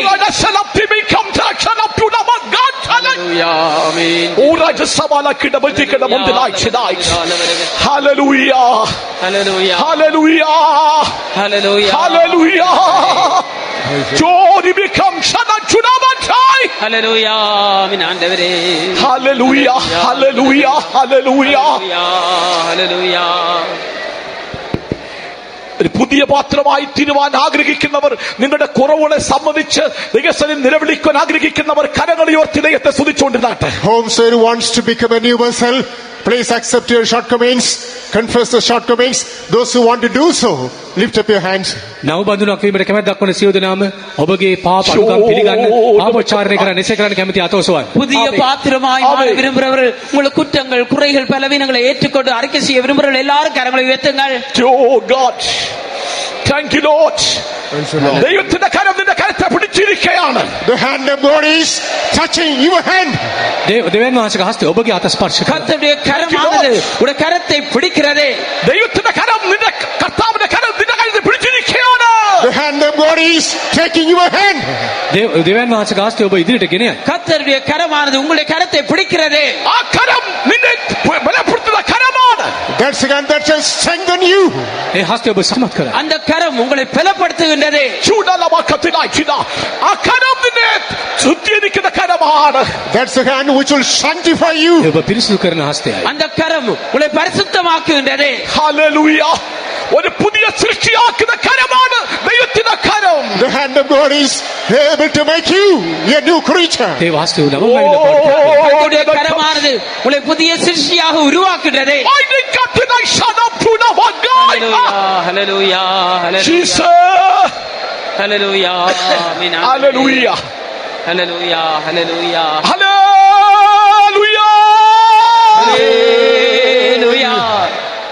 ദൈവസന്നിധി നിലവിളിച്ച പ്രിയ ദൈവമക്കളെ, സാത്താൻ പരാജയപ്പെട്ടു. കർത്താവിന് കൂടെ നിങ്ങൾക്ക് ജയം ലഭിച്ചിരിക്കുകയാണ്. Beloved people of God who have wailed in the presence of God, the devil is vanquished. You obtained victory through the Lord. අප දේව අභිමුඛ රැස් සිට දේව ජනයනි ස්වාමින් වහන්සේ වෙතින් අපි ජය අත්පත් කර ගන්නවා. அங்கே யாரெல்லாம் தேவனுடைய சமூகத்திலே அழுதார்களோ, கர்த்தரை நோக்கி கூப்பிட்டார்களோ, அவர்கள் ஜெயத்தை கர்த்தர் வைத்திருக்கிறார். ස්වාමින් වහන්සේ හට ගැස්සු සෑම දෙනාට ජය තබා තිබේ. 2 തിമോഥെയോസ് 2:21 വാക്യത്തിൽ അപ്പോസ്തലനായ പൗലോസ് തിമോഥെയോസ് സഭയ്ക്ക് ലേഖനം എഴുതുമ്പോൾ ഇങ്ങനെ സഭയെ ഓർപ്പിക്കുന്നതായി കാണുന്നു. Come into 2 Timothy chapter 2 verse number 21. This is Apostle Paul writes epistle to the church and strengthens it. දෙවනි තිමෝති පොතේ අපි කියවන්නේ සුදුර පවුල් එම සභාව අමතා ඒ ශක්තිමත් කරන ආකාරය ගැන. 2 தீமோத்தேயிலே பரிசுத்த பவுல் தாமே இதை குறித்து அந்த சபைக்கு எழுதி பெலப்படுத்துறதை நாள் காண்கிறோம். അവയെ വിട്ടകന്ന് തന്നെത്താൻ വെടിപ്പാക്കുന്നവൻ ഉടമസ്ഥന് ഉപയോഗമുള്ള മാനപാത്രമായി തീരുന്നു. If a man therefore purges himself from these, he shall be vessel unto honor, sanctified and meet for the master's use. මිනිසෙකු මේ සියල්ලෙන් තම පවිත්‍ර කරගන්නේ නම් ඔහු ගෞරවයට සුදුසු ස්වාමියාගේ පාවිච්චියට සුදුසු ගෞරවය සඳහා වූ භාජනයක් බවට පත්වන්නේ. ஆகையால் ஒருவன் இவைகளை விட்டு தன்னை சுத்திகரித்துக் கொண்டால் அவன் பரிசுத்தமாக்கப்பட்டதும் எஜமானுக்கு உபயோகமானதும் எந்த நற்கிரிக்கும் ஆயத்தமாக்கப்பட்ட கனத்துக்குரிய பாத்திரமாயிருப்பான். ഏതാണ് വിടേണ്ടത്? What should be left behind? ඉතිරි තිබෙන්නේ කුමක්ද? என்னென்ன காரியங்களை விட்டு விட வேண்டும்? യൗവന മോഹങ്ങളെ വിട്ടോടണം. You have to flee from the lust of the world. ලෝකේ තෘෂ්ණාවෙන් පලා යා இந்த යුතුයි. உலகத்துடைய இச்சையிலிருந்து விட்டு ஓட வேண்டும். Useful lust. வாலிப இச்சையிலிருந்து விலகி ஓட வேண்டும். ലോകമായിട്ടുള്ള ബന്ധത്തിൽ നിന്ന് നീ വിട്ടോടണം. You have to flee away from the connections of the world.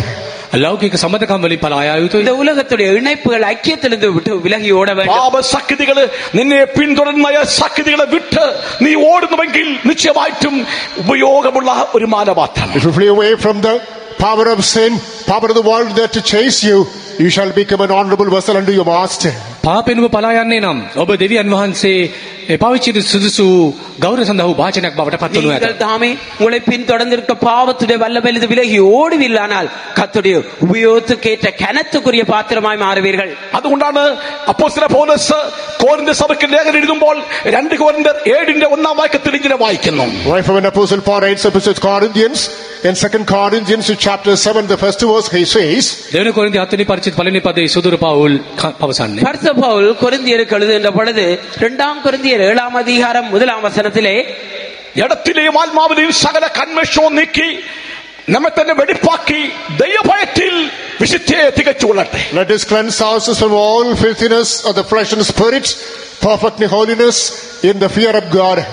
ආත්මේද මාංශයේ සියලු කිලුටුකම් වලින් අප පිරිසුදු කර ගනිමින් දේව බයුක්තව සුද්ධකම සම්පූර්ණ කර ගනිමු. மாம்சத்திலும் ஆவிலும் உண்டான எல்லா அசுசியும் நீங்க நம்மை சுத்திகரித்துக் கொண்டு பரிசுத்தமாகுதலை தேவபயத்தோடே பூர்ணமாக்க கடவோம். ചിലപ്പോൾ നാം നമ്മുടെ കണ്ണുകൊണ്ട് കാണാൻ കഴിയാത്തതോ ചിന്തിക്കാൻ കഴിയാത്ത പാപങ്ങളായിരിക്കാം. പക്ഷേ കർത്താവിന്റെ മുമ്പിൽ നിന്റെ ചെറിയ വസ്തുക്കളും ചെറിയ കാര്യവും വലുതായി കാണപ്പെടും. Sometimes you may not be able to dictate the minor, the small shortcomings, errors that you committed, but once the Spirit of God inspires, you can understand before the sight of God, the minor sin seems to be a larger one. අපේ වැරදි අඩුකම් අපි ඒත්තු ගන්නා විට දෙවියන් වහන්සේ ඉදිරි අපගේ පාප තේරුම්ගෙන උන්වහන්සේගේ ශුද්ධකම හා සංසන්දනය කරද්දී අපගේ සුළු වැරදි පවා විශාල වැරදි ලෙස අපට පෙනෙනු ඇත. சில வேளைகளிலே நாங்கள் தாமே இந்த தவறுகள் குற்றங்களை சிறிதாக நாங்கள் எண்ணலாம். ஆனாலும் கூட தேவனுடைய பார்வையிலே இந்த குற்றங்கள் தவறுகள் அவைகள் பெரிதாக காணப்படலாம். കൺവെൻഷൻ എന്ന് പറയുമ്പോൾ പൊടി നമ്മൾ കണ്ണുകൊണ്ട് പോലും കാണാൻ കഴിയത്തില്ല. അത്രമാത്രം നിസാര അനുഭവമാണ്. പക്ഷെ കർത്താവിന് മുമ്പിൽ വലുതാണ്. ആ തെറ്റുകൾ പോലും ഇന്ന് രാത്രികാലം ഏറ്റു പറയണം. ഒരു പുതിയ വർഷം നമുക്ക് തരുന്നെങ്കിൽ ദൈവമക്കളോട് പറയട്ടെ, നിങ്ങൾ പുതിയ സൃഷ്ടിയായിട്ട് കടക്കണമേ. Filthiness is like unto your dust. Dust cannot be seen with the mortal eyes, but before the sight of God is visible, it is a greater sin. Even for that, you have to make a confession to the Lord. With a deeper sanctification, you have to go away from the presence of God. ඇතැම් විට අප කරන වැරදි දුවිලි මෙන් කුඩා අංශුන් මෙන් පෙනෙන්න පුළුවන් නොපෙනෙන තරම් වී හැකිය. නමුත් දෙවියන් වහන්සේගේ ඇසමුවේ ඒ සියල්ලම පැහැදිලිව පෙනේ. ඒ අපි ආත්මික ජීවිතයේ ශුද්ධකමේ ගැඹුරට ගමන් කරද්දී ඒ සුළු වැරදි පවා විශාල වැරදි වශයෙන් පෙනී අපි ඒ දෙයින් අප පිරිසිදු කරගත යුතුයි. சில வேளைகளிலே எங்களுடைய தவறுகள் குற்றங்கள் தூசியலை போல, அதாவது கண்ணுக்கு பார்வைக்கு அது தென்படாததை போல காணப்படலாம். ஆனாலும் கூட அது தேவனுடைய பார்வையிலே பெரிதா இருக்கிறபடினாலே இந்த வருட கடைசியில் புதிய வருடத்துக்கு பிரவேசிக்கும் முன்பாக ஒரு சுத்திகரிக்கப்பட்டவளாய் நாங்கள் பிரவேசிக்க வேண்டும். ஒருவன் கிறிஸ்துவிலாயால் அவன் புதிய சிருஷ்டியான். When a person becomes in Christ, he is a new creature. යමෙක් යේසුස් ක්‍රිස්තුස් වහන්සේ තුල සිටින්නේ නම් නවම ඇවිල්ලා කියලා. ஒருவன் கிறிஸ்து இயேசுக்குள் இருந்தால் புதிய சிருஷ்டியாய் இருக்கிறான். பழையது நீக்கப்படுന്നു. Old passes away. පරණ දේ පාව ගියේ. பழையவள் எல்லாம் ஒளிந்தன. வெளிச்சம் வரும்போது இருள் நீக்கப்படுகைയാണ്. When light comes, darkness is eaten away.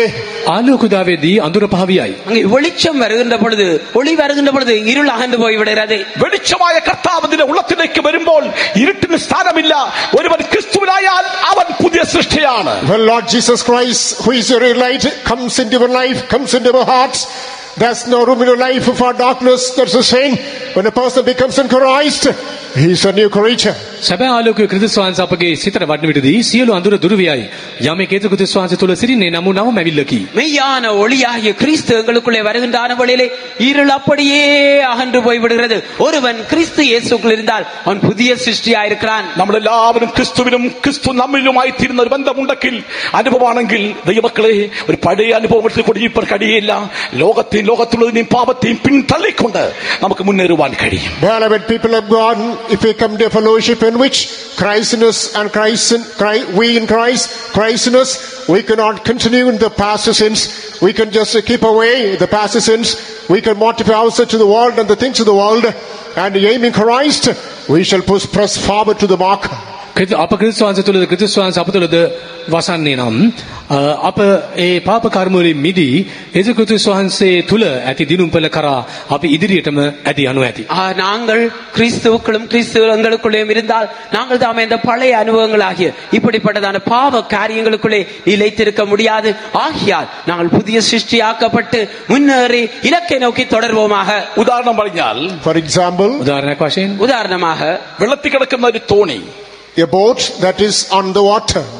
ජලය මත පාවෙන ඔරුවක්. ஒரு படகு அங்கே தண்ணீரில் கடல்ல மிதந்து கொண்டிருக்கிறது. പടകിൽ നമ്മൾ കയറിയിരിക്കുന്നു. Imagine we board on the boat. අප ඔරුව නැගී සිටිනවා සිතන්න. நாங்கள் அந்த படகிலே இருக்கிறோம் என்று வைத்துக் கொள்வோம். அது முன்போட்டு போகണമെങ്കിൽ, in order to move forward, ඉදිරියට ගමන් කරන සඳහා அந்த படகு முன்னுக்கு செல்ல வேண்டுமே ஆனால் വെള്ളത്തെ പുറകോട്ട് തള്ളണം. you have to push the water backwards. ජලය පිටුපසට තල්ලු කළ යුතුයි. அந்த தண்ணீரை நாங்கள் பின்னுக்கு தள்ள வேண்டும். വെള്ളത്തെ പുറകോട്ട് തള്ളുമ്പോൾ നിശ്ചയമായും നിന്നെ വഹിച്ചുകൊണ്ട് ഈ പടക് മുൻപോട്ട് പോകും. The more you push the water backwards, the greater the boat bears you and moves forward. ඔබ කොතරම් දුරට හබල් ගසනවද ජලය පිටුපසට තල්ලු කරනවද ඒ තරම් වේගයෙන් ඔරුව ඉදිරියට ඇදී යනවා. எவ்வளவு தூரம் நாங்கள் அந்த தண்டுகளை வலிக்கின்ற பொழுது தண்ணீரை வேகமாக தள்ளுகிறோமோ அவ்வளவு வேகமாக படகு முன்னே செல்லும். ഇതുപോലെ മക്കളെ ലോകത്തിനുള്ളതിനെയും പിന്നിൽ തള്ളിക്കൊണ്ട് നാം തള്ളുന്നുവെങ്കിൽ നിശ്ചയമായിട്ടും നമ്മെ ദൈവമക്കളെ മുൻപോട്ട് നയിക്കുകയാണ്. The same fashion, beloved people of God, if we push backward the things of the world and move forward aiming Christ, the Lord shall hold our hand and take forward. ඒ අයුරින්ම ලෞකික දේ පාපිෂ්ඨ දේ අපි පිටුපසට තල්ලු කරන්නෙමු නම් අපගේ ආත්මික ගමනේ ඉදිරියට ගමන් කිරීමට අපට හැකි වනවා. அதை கொப்பாக நாங்கள் தாமே இந்த உலகத்தையும் உலக பாவங்களையும் பின்னே தள்ளி முன்னேறி செல்வோமே ஆனால் கர்த்தரும் கூட எங்களை கரத்தை முடித்து எங்களை நடத்தக்கூடியவராய். ഹല്ലേലൂയ, ஹல்லேலூயா. ദൈവത്തിന് മഹത്വം. Glory be to God. கர்த்தருடைய நாமத்துக்கு மகிமையுண்டாகட்டும். മൂന്നാമതൊരു കാര്യം പറയട്ടെ. I would like to highlight the third സമയം aspect. പോയതുകൊണ്ട് വേഗത്തിൽ പറഞ്ഞു. நான் மூன்றாவது காரியத்தையும் சொல்ல விரும்புகிறேன். യോഹന്നാൻ 10:28 വായിക്കുമ്പോൾ, Coming to John's Gospel chapter 10 verse number 28. யோவான் 10:28 யோவான் எழுதின சுவிசேஷம் 10 அதிகாரம் 28 வசனத்திலே, ഉയരത്തുന്നവർ കര നീട്ടി പിടിച്ചിരിക്കുന്നു. He stretched out his from hand above and held me നമ്മെ സൂക്ഷിക്കുവാനായി, in order to preserve us. උන්වහන්සේ තමන්ගේ හස්තය දිය කොට අප අල්ලා ගත්තේ අප ආරක්ෂා කරනු සඳහාය. ആ கரங்களை பாதுகாத்துக் கொள்ளும்படியாக அவர் தம்முடைய கரத்தை நீட்டி எங்களை பிடித்து ആ வைத்திருக்கிறார். കരം നമ്മെ സൂക്ഷിക്കുന്ന കരമാണ്. That's the hand which shall protect us. ඒ අප ආරක්ෂා කරන හස්තයයි. ஆம், அது எங்களை பாதுகாக்கிற கரமாயிருக்கிறது. ആ കരം നമ്മെ സൂക്ഷിക്കുന്ന കരം. That hand shall keep us. එම හස්තය අප ආරක්ෂා කරයි. அந்த கரமானது எங்களை பாதுகாத்துக் கொள்ளும். ദൈവത്തിന്റെ കരത്തിൽ പിടിച്ചു വലിക്കുവാൻ ഒരു ശക്തിക്കും കഴിയില്ല. No power to the sun can pluck you away from the hand of God. දෙවියන් වහන්සේගේ හස්තේ උබුදුරා ගැනීමට කිසිම බලවේගයකටවත් හැකි නොවේ. அங்கே அவருடைய கரத்திலிருந்து எந்த ஒரு வல்லமையும் எங்களை பறித்து விட முடியாது. அவன் இந்த பிராணனே பரிபாலிக்கும். He will preserve your life. ඔබගේ ජීවිතය ආරක්ෂා කරනවා. அவர் உங்களுடைய வாழ்க்கையை பாதுகாத்துக் கொள்வார். இந்த பிராணனை அவன் பரிபாலிக்கும். He shall preserve your life. ඔබගේ ජීවිතය ආරක්ෂා அவர் කරනවා. உங்களுடைய ஜீவியத்தை அப்படியே பாதுகாத்துக் கொள்வார். நின்ற எல்லா வழிகளிலும் தெய்வம் உன்னை காக்கும். God shall safeguard you, keep you in all your ways. ඔබගේ සියලු මාර්ගවල ඔබ ආරක්ෂා කරනවා ඇත. உங்களுடைய வழிகளில் எல்லாம் அவர் உங்களை காத்துக் கொள்வார். விசுவாசிக்கிறவரை கரங்களை உயர்த்தி தெய்வத்தை துதிக்காமோ? Those who believe, lift your hands and praise God. அது விசுவாசிக்கிறவர்கள் கரங்களை உயர்த்தி கர்த்தரை ஸ்தோத்திரியுங்கள். අදන් සියලු අතවස්වා ස්තුති කරන්න. ஹல்லேலூயா! ஹalleluya ஹalleluya! ஹalleluya Hallelujah. ஹalleluya! ஹalleluya! ஹalleluya ஹalleluya. ദൈവ മക്കളെ, നമ്മൾ കർത്താവിനെ സ്തുതിച്ചുകൊണ്ടിരിക്കുമ്പോൾ ശത്രുവായ പിശാച് അവൻ ഭയപ്പെടുകയാണ്. Wherever people of God, as we keep on praising our God, our enemy, that adversary is terrified. දේව ජනයා නොකඩවා ස්තුති කරද්දී අපගේ සතුරු අවනි යක්ෂයා වෙවුලා පලා යයි. எங்கெல்லாம் தேவனுடைய ஜனங்கள் அவர்கள் கர்த்தரை ஸ்தோத்திரித்து மகிமைப்படுத்துகிறார்களோ அங்கே சத்துரு நடுங்குகிறான். പ്രാണനെ മരണത്തിൽ നിന്നും കണ്ണിനെ കണ്ണുനീരിനും കാലിന് വീഴ്ചയിൽ നിന്നും രക്ഷിച്ചിരിക്കുന്നു സങ്കീർത്തനക്കാരൻ പറയുന്നു. The psalmist says that he said, He has delivered my soul from death, feet by falling, and my body from fall. ස්වාමින් වහන්සේ මා මරණයෙන් ගලවා ගත්තේ ඇයි දාවිත් පවසයි. கர்த்தர் தாமே என்னை மரணத்திலிருந்தும் என்னை பொல்லாப்பிலிருந்தும் என்னை விடுதலையாக்கி அவர் பாதுகாத்திருக்கிறார் என்று அங்கே சங்கீதக்காரன் சொல்கிறார். ദൈവത്തിന്റെ മഹത്വം. Glory be to the දේව Lord. ස්තුති වේවා. அவருடைய நாமத்துக்கு மகிமை உண்டாகட்டும். നമ്മുടെ കർത്താവിന്റെ കരം നമ്മെ സൂക്ഷിക്കുന്ന കരമാണ്. The hand of God is protecting our life. දෙවියන් වහන්සේගේ හස්තය අප ආරක්ෂා කරයි. கர்த்தருடைய கரம் நம்மை பாதுகாக்கும் கரமாயிருக்கிறது. ஹalleluya. ദൈവത്തിന്റെ കരത്തിലാണ് നമ്മൾ ഇരിക്കുന്നത് ദൈവമക്കളെ. Wherever people of God, we are in the hands of God. දේව ජනේනි අපි කොතන සිටියත් අප සිටින්නේ උන්වහන්සේගේ හස්තේ. பிரியமான தேவனுடைய பிள்ளைகளே, நாங்கள் எங்க இருந்தாலும் தேவனுடைய கரத்திலே இருக்கிறோம். ഒരു കാര്യയുടെ പറഞ്ഞു നിർത്താം. I would like to read one more portion of the scripture and wind up my message. තව එක් පදයක් කියවා දේශනීම කරන්න. இன்னொரு வசனத்தை நான் வாசித்து இந்த தூதை முடிக்க விரும்புகிறேன். ദൈവത്തിന്റെ കരം എന്തിനു ഉപയോഗിക്കുന്ന അറിയാമോ? What for does the Lord use his hand? උන්වහන්සේ තමන්ගේ හස්තේ පාවිච්චි කරන கர்த்தர் කුමක්ද? தன்னுடைய கரத்தை எதற்காக பயன்படுத்துகிறார்? 37 സങ്കീർത്തനം 24 വചനം. Psalm 37 verse 24. ගීතාවලිය 37:24. 37 சங்கீதம் 24 வசனம். Though he fall, he shall not be utterly cast down, for the Lord upholdeth him with his hand. ඔහු වැටෙන නමුත් සහ මුලින්ම හෙළනු නොලබන්නේය. මක්නිසාද ස්වාමින් වහන්සේ ස්වකීය හස්තයෙන් ඔහුට ආධාර කරන සේක. அவன் விழுந்தாலும் தள்ளுண்டு போவதில்லை. கர்த்தர் தமது கையினால் அவனை தாங்குகிறார். അവൻ കർത്താവിന്റെ കരത്തിൽ നമ്മെ താങ്ങും. Though he falls, he shall be utterly cast down, because the Lord is upholding us in his hand. අප වැටි සිටියත් ස්වාමින් වහන්සේ අප උසුලා ගන්නාසේක. அவன் விழுந்தாலும் தள்ளுண்டு போவதில்லை. கர்த்தர் தமது கையினால் அவனை தாங்குகிறார். എങ്ങനെ താങ്ങുന്ന അറിയാമോ? What for does the Lord uphold us? උන්වහන්සේ අප උසුලා ගන්නේ කුමක් සඳහාද? கர்த்தர் எங்களை தாங்குறது என்னத்துக்காக? 41 സങ്കീർത്തനം 3 വാക്യം. Psalm 41 verse 3 gives answer. ගීතාවලිය 41:3 41 சங்கீதம் 3 வசனம் அதுக்கு உத்தரவை கொடுக்கிறது, பதில் அளிக்கிறது. വായിച്ചേ. The Lord will strengthen him upon the bed of languishing. Thou wilt make all his bed in his sickness. ස්වාමින් වහන්සේ ඔහු ගිලන්ව ඔත් යහනේදී උසලන සේක. රෝගයේදී ඔබ ඔහුගේ මුළු යහන සකස් කරන සේක. படுக்கையின் மேல் வியாதியாய் கிடக்கிற அவனை கர்த்தர் தாங்குவார். ഹല്ലേലൂയ! ஹalleluya. രോഗശൈലിയിൽ നിന്റെ കർത്താവ് നിന്നെ താങ്ങും. In your sick bed, the Lord will uphold you. ඔත් යහනේදී උන්වහන්සේ ඔබ උසුලන සේක. அங்கே படுக்கையின் மேல் இருக்கிறவரை கர்த்தர் தாங்குவார். പലവിധമായിരിക്കുന്ന വ്യാധികളാൽ രോഗത്താൽ ഭാരപ്പെട്ടുകൊണ്ടിരിക്കുന്ന ഈ പ്രിയപ്പെട്ട ജനമേ, ഇന്ന് രാത്രിക്കാൽ ദൈവത്തിന്റെ വാഗ്ദത്തമാണ്.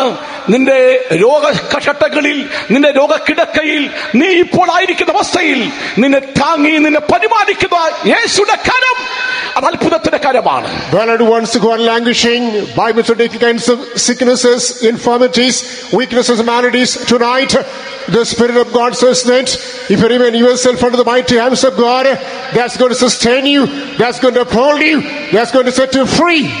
රෝග පීඩාවලට හසු වී ඔබ ඔත්යානි වැතර සිටිනේ නම් ඔබ දෙවියන් වහන්සේගේ හස්තය අදහන්නේ නම් උන්වහන්සේගේ බලවත් බාහුව ඔබ උසුලා ඔබ මුදා හරිනු ඇත. நீங்கள் தாமே பலவிதமான வியாதிப்பட்டவர்களாய் அங்கே பலவீனப்பட்டவர்களாய் காணப்படுவீர்களே, ஆனால் இந்த வேளையிலே உங்களுடைய கரத்திலே, தேவனுடைய கரத்திலே உங்களை ஒப்பு கொடுப்பீர்கள். ஆனால் அவர் உங்களை பலப்படுத்துவார், உங்களை திடப்படுத்துவார், அவர் உங்களை குணமாக்குவார்.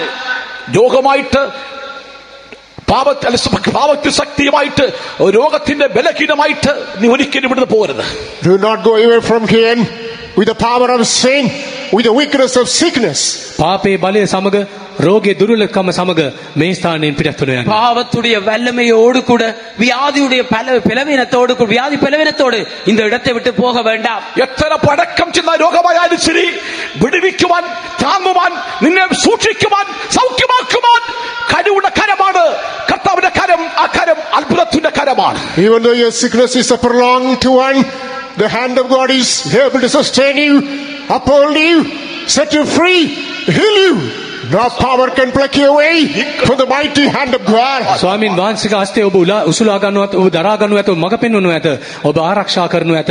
උන්වහන්සේගේ හස්තයෙන් ඔබ උදුරා ගැනීමට කිසිම බලවේගයක් හැකි නොවේ. உங்களுடைய வியாதி எப்படிப்பட்டதாயும் அது நீண்ட காலமாய் இருந்ததாயும் இருக்கலாம், ஆனாலும் கர்த்தருடைய கரமானது உங்களை தாங்குகின்றது, உங்களை விடுதலை ஆக்குறது, உங்களை சுகமாக்குறது, உங்களை முற்றுமாய் குணமாக்கி பரிபூர்ணமான விடுதலையை கொடுக்கிறது. ജന്മനാൽ കുരുടനായിരുന്നായ ആ വ്യാധിക്കാരൻ, കുരുടൻ, ദാവീദ് പുത്രനെ അല്ലവ കർത്താവിനെ നടന്നു പോകുന്ന കേട്ടപ്പോൾ അവൻ നിലവിളിക്കുന്ന വിശ്വാസത്തോടെ, ദാവീദ് പുത്ര കരുണ തോന്നണമേ നിലവിളിച്ചപ്പോൾ യേശുവിനെ വിളിക്കുന്നു, അവനെ സൗഖ്യമാക്കുന്നു. അതാണ് കർത്താവിന്റെ അത്ഭുതകരം. The man who was born blind, as he comes to hear that Jesus Christ is passing through that way, now this man does a cry unto the Lord, "Oh Lord Jesus Christ, have compassion upon me." The Lord Jesus Christ is moved with the compassion, and the Lord heals him. That is a powerful hand of God. උපතින්ම අන්ධයෙකු සිටිය පුද්ගලයා යේසුස් වහන්සේ මාර්ගය පසු කරන යම් බව දැනගත් විට ඔහු හඬා වැටුණා. උන්වහන්සේට හඬ ගැසුවා. උන්වහන්සේ උදර සමීප වී තමන්ගේ හස්තෙන් අතගසා සුව කළසේක.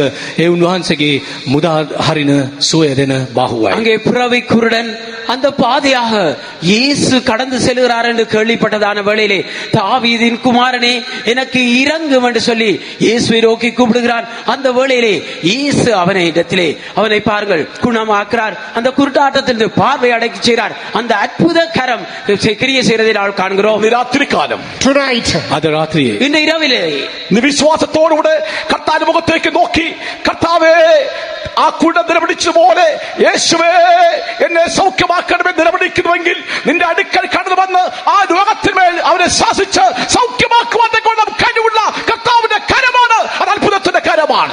like the born blind man looked at the face of Lord Jesus Christ and cried for total deliverance and healing, tonight with faith, if you lift up your eyes unto the face of Lord Jesus Christ, make a pleading unto him, the powerful hand of Jesus stretched out from it in order to heal you and set you free. අද රාත්‍රියේ ඒ අන්ධයා යේසුස් වහන්සේගේ මුණ දෙස බලා හඬ ගැසූ පරිදි ඔබත් උන්වහන්සේගේ මුණ දෙස බලා හඬ ගසන්නේ නම් උන්වහන්සේගේ බලවත් බාහුව ඔබ සුවපත් කරනු ඇත, ඔබ මුදා හරිනු ඇත. அந்த அன்றைய நாளிலே புறவி குருடன் கர்த்தரை நோக்கி கூப்பிட்டது போல நீங்களும் கூட உங்களுடைய கர்த்தரை நோக்கி கூப்பிடவில்லை, ஆனால் நிச்சயமாய் உங்களுடைய அந்த வல்லமையிலிருந்து, வியாதிയുടെ வல்லமையிலிருந்து புற்றுமாய் விடுதலையாக்கி உங்களை പൂർണ്ണമാക്കുവാർ. ദൈവത്തിന്റെ കരം രോഗശൈലി താങ്ങുന്ന കരമാണ്. നിന്റെ രോഗത്തിന്റെ ശക്തികളെ നിർമ്മൂലമാക്കുന്ന അത്ഭുതത്തിന്റെ കരമാണ് യേശുവിന്റെ കരം. The hand of Jesus is able to uphold in the midst of your sickness. The hand of Jesus is able to heal your sickness. It's a marvelous, wonderful and mighty hand. රෝග මැද ඔබ උසුලා ගන්නා හස්තය, ඒ ඔබ සුව කරන හස්තයයි. එය විස්මිත හස්තයකි, බලවත් හස්තයයි. அந்த வியாதி வேளையிலே உங்களுடைய அவருடைய கரம் உங்களை தாங்குகின்றது, உங்களை குணமாக்குகிறது. அப்படிப்பட்ட ஒரு பலத்த வல்லமை உள்ள கரமாக இருக்கிறது.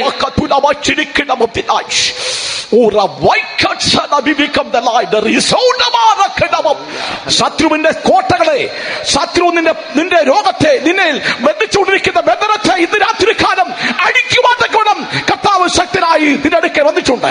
The Lord as a mighty God, He has come and He is standing beside you as a powerful God to unstrap the bindings of the sickness, which are the fortresses of the enemy. රෝග බන්ධනය ඉවත් කරනු සඳහා යක්ෂයාගේ බලකොට බිඳවැටෙනු සඳහා සතුරාගේ ග්‍රහණය මුදා ගන්නු සඳහා බලවත් වූ දෙවියන් වහන්සේ තමන්ගේ බලවත් බාහුව දීකොට ඔබ අසල සිටිනසේක. கர்த்ததாமே அவர் வல்லமுள்ள தேவனாய் உங்களுடைய கட்டுகள் பிசாசுடைய வல்லமைகள் வியாதியுடைய வல்லமைகள் எல்லாவற்றையும் அழித்து போடும்படியாக உங்கள் அருகாமையிலே நின்று கொண்டிருக்கிறார். Oh God, അങ്ങനെ വിശ്വസിക്കുന്നവർ ദൈവത്തോട് ദാവീദ് പുത്ര എന്നോട് കടന്നു വന്നവനെ നിർമ്മിച്ച കുരുടനെ പോലെ അന്ധനെ പോലെ നിർമ്മിക്കുവാൻ താല്പര്യമുള്ളവർ രോഗിയായിട്ട് ബലഹീനരായി വന്നിരിക്കുന്ന വ്യക്തികൾ മാത്രം കര ഉയർത്തി ദൈവമക്കളെ അവർ ദൈവത്തോട് നിർമ്മിക്കട്ടെ. Those who believe so, those who want to cry so, please cry unto the Lord. If you are suffering from any kind of sickness, on that day that blind man cried unto the Lord, he was completely healed. Tonight, if you make such a cry, the Lord is going to heal you too.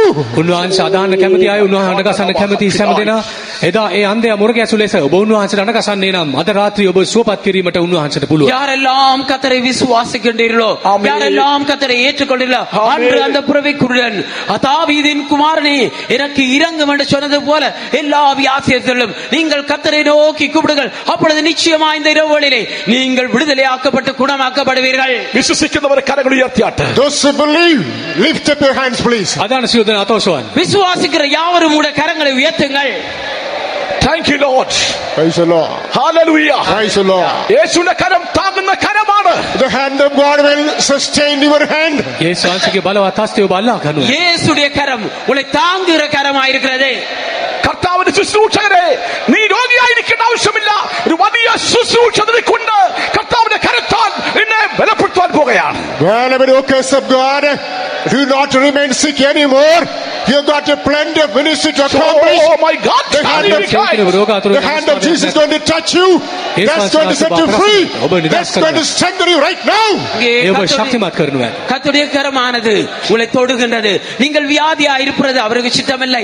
அவருடைய கரம் படுத்த வேளையிலே நீட்டப்பட்டதாய் உங்களை தொடுகின்றதாய் உங்களை பலப்படுத்துகிறவர்களாய் உங்களை விடுதலையாக்குறதாய் காணப்படுகின்றது. ശുശ്രൂഷകർക്കും ദൈവം ശക്തനാണ്. God is even almighty to the workers. දෙවියන් වහන්සේ සර්ව බලවත්ය. தேவன் சர்வ வல்லவராய் இருக்கின்றார். ஊழியக்காரருக்கும் அப்படி இருக்கிறார். ദൈവം ശുശ്രൂഷകർക്കും നല്ലവനാണ്. God is mighty even for the workers. දේව සේවකයන්ට බලවත්ය. அவர் வல்லவராய் தேவ ஊழியக்காரருக்கும் இருக்கிறார். ശുശ്രൂഷയ്ക്ക് എതിരായിട്ട് പോരാടിക്കൊണ്ടിരിക്കുന്ന ആ രോഗത്തോട് പോരാടി നമുക്ക് ഇന്ന് രാത്രി ജയമെടുക്കാം. Tonight let us strive against the powers which are obstructing our spiritual ministry. Let us conquer them, attain victory in the name of Jesus. ආත්මික සේවය බාධා කරන සීල අන්ධකාර බලවේග යේසුස් වහන්සේගේ නාමයෙන් පළව හරින පිණිස දේව බාහුව අල්ලාගන්න. ஆகியால் ஆவிக்குரிய ஊழியங்களை செய்து கொண்டிருக்கிறவர்களை அந்த தடை செய்து இருக்கிற பொல்லாத வல்லமை எல்லாவற்றையும் அழித்து போடும்படியாக அவருடைய பலத்த கரம் கிரியை செய்து கொண்டிருக்கிறது. എല്ലാവരും കരങ്ങൾ ഉയർത്തി പ്രാർത്ഥിച്ചാട്ടെ. Let's all lift your hands and pray. සියලු දෙනා අතෝසවා යාඥා කරමු. எல்லாரும் கரங்களை உயர்த்தி ஜெபியுங்கள். ஹalleluya ஹalleluya ഹല്ലേലൂയ ஹalleluya ഹല്ലേലൂയ ഹല്ലേലൂയ ஹalleluya ഹല്ലേലൂയ ഹല്ലേലൂയ ஹalleluya ഹല്ലേലൂയ റബകദ സുബികദ മൈച്ചനമ ജോഡിബികൗ ഷദതികൈനമ ஹalleluya ஆண்டவரே ഹല്ലേലൂയ ஹalleluya ഹല്ലേലൂയ ஹalleluya ഹല്ലേലൂയ ஹalleluya ഹല്ലേലൂയ ഹല്ലേലൂയ ഹല്ലേലൂയ ஹalleluya Jesus. ஆண்டவரே ഹല്ലേലൂയ ஹalleluya വിശ്വസിച്ചാൽ ദൈവത്തിന്റെ മഹത്വം കാണും. If you believe, you will behold the glory of God. බාධානේ නම් ස්වාමින් වහන්සේගේ මහිමය දකින්න. நீங்கள் விசுவாசிப்பில்லானால் தேவனுடைய மகிமையை காண்பீர்கள். അവിശ്വസിക്കരുത്. വിശ്വാസത്തോടെ നിങ്ങൾ സ്തോത്രം ചെയ്തുകൊണ്ടിരുന്നാൽ നിശ്ചയമായിട്ടും ആ സ്തോത്രത്തെ ശക്തിയിൽ ആ വിശ്വാസത്തിന്മേൽ കർത്താവ് പ്രവർത്തിക്കാൻ പോകുകയാണ്. Do not disbelieve. By being born by the spirit of faith, please offer praises unto the Lord. As you offer praises unto the Lord, the power is going to overshadow upon you. දේව බල දන්න සියලු දෙනා අනුමාන නොකර ස්වාමීන් වහන්සේ ස්තුති ප්‍රශංසා කරන්න උන්වහන්සේගේ බලය ඔබ කරා පැමිණෙනවා. ஒருவராவது அவிசுவாசிக்க வேண்டாம். நீங்கள் விசுவாசித்து கர்த்தருடைய ஸ்தோத்திரங்கள் மைப்படுத்துங்கள். அப்பொழுது தேவனுடைய வல்லமையானது உங்கள் மேல் வந்திறங்கும். Hallelujah Praise the Lord. ஹalleluya ഹല്ലേലൂയ Praise the Lord. ஹalleluya ഹല്ലേലൂയ ஹalleluya ஆமென் ஆண்டவரே ഹല്ലേലൂയ ஹalleluya ஹalleluya ഹല്ലേലൂയ ഹല്ലേലൂയ ஹalleluya ஆமென் ஆண்டவரே Jesus Jesus. Hallelujah. ஆமென் ஆண்டவரே. Thank you, Lord.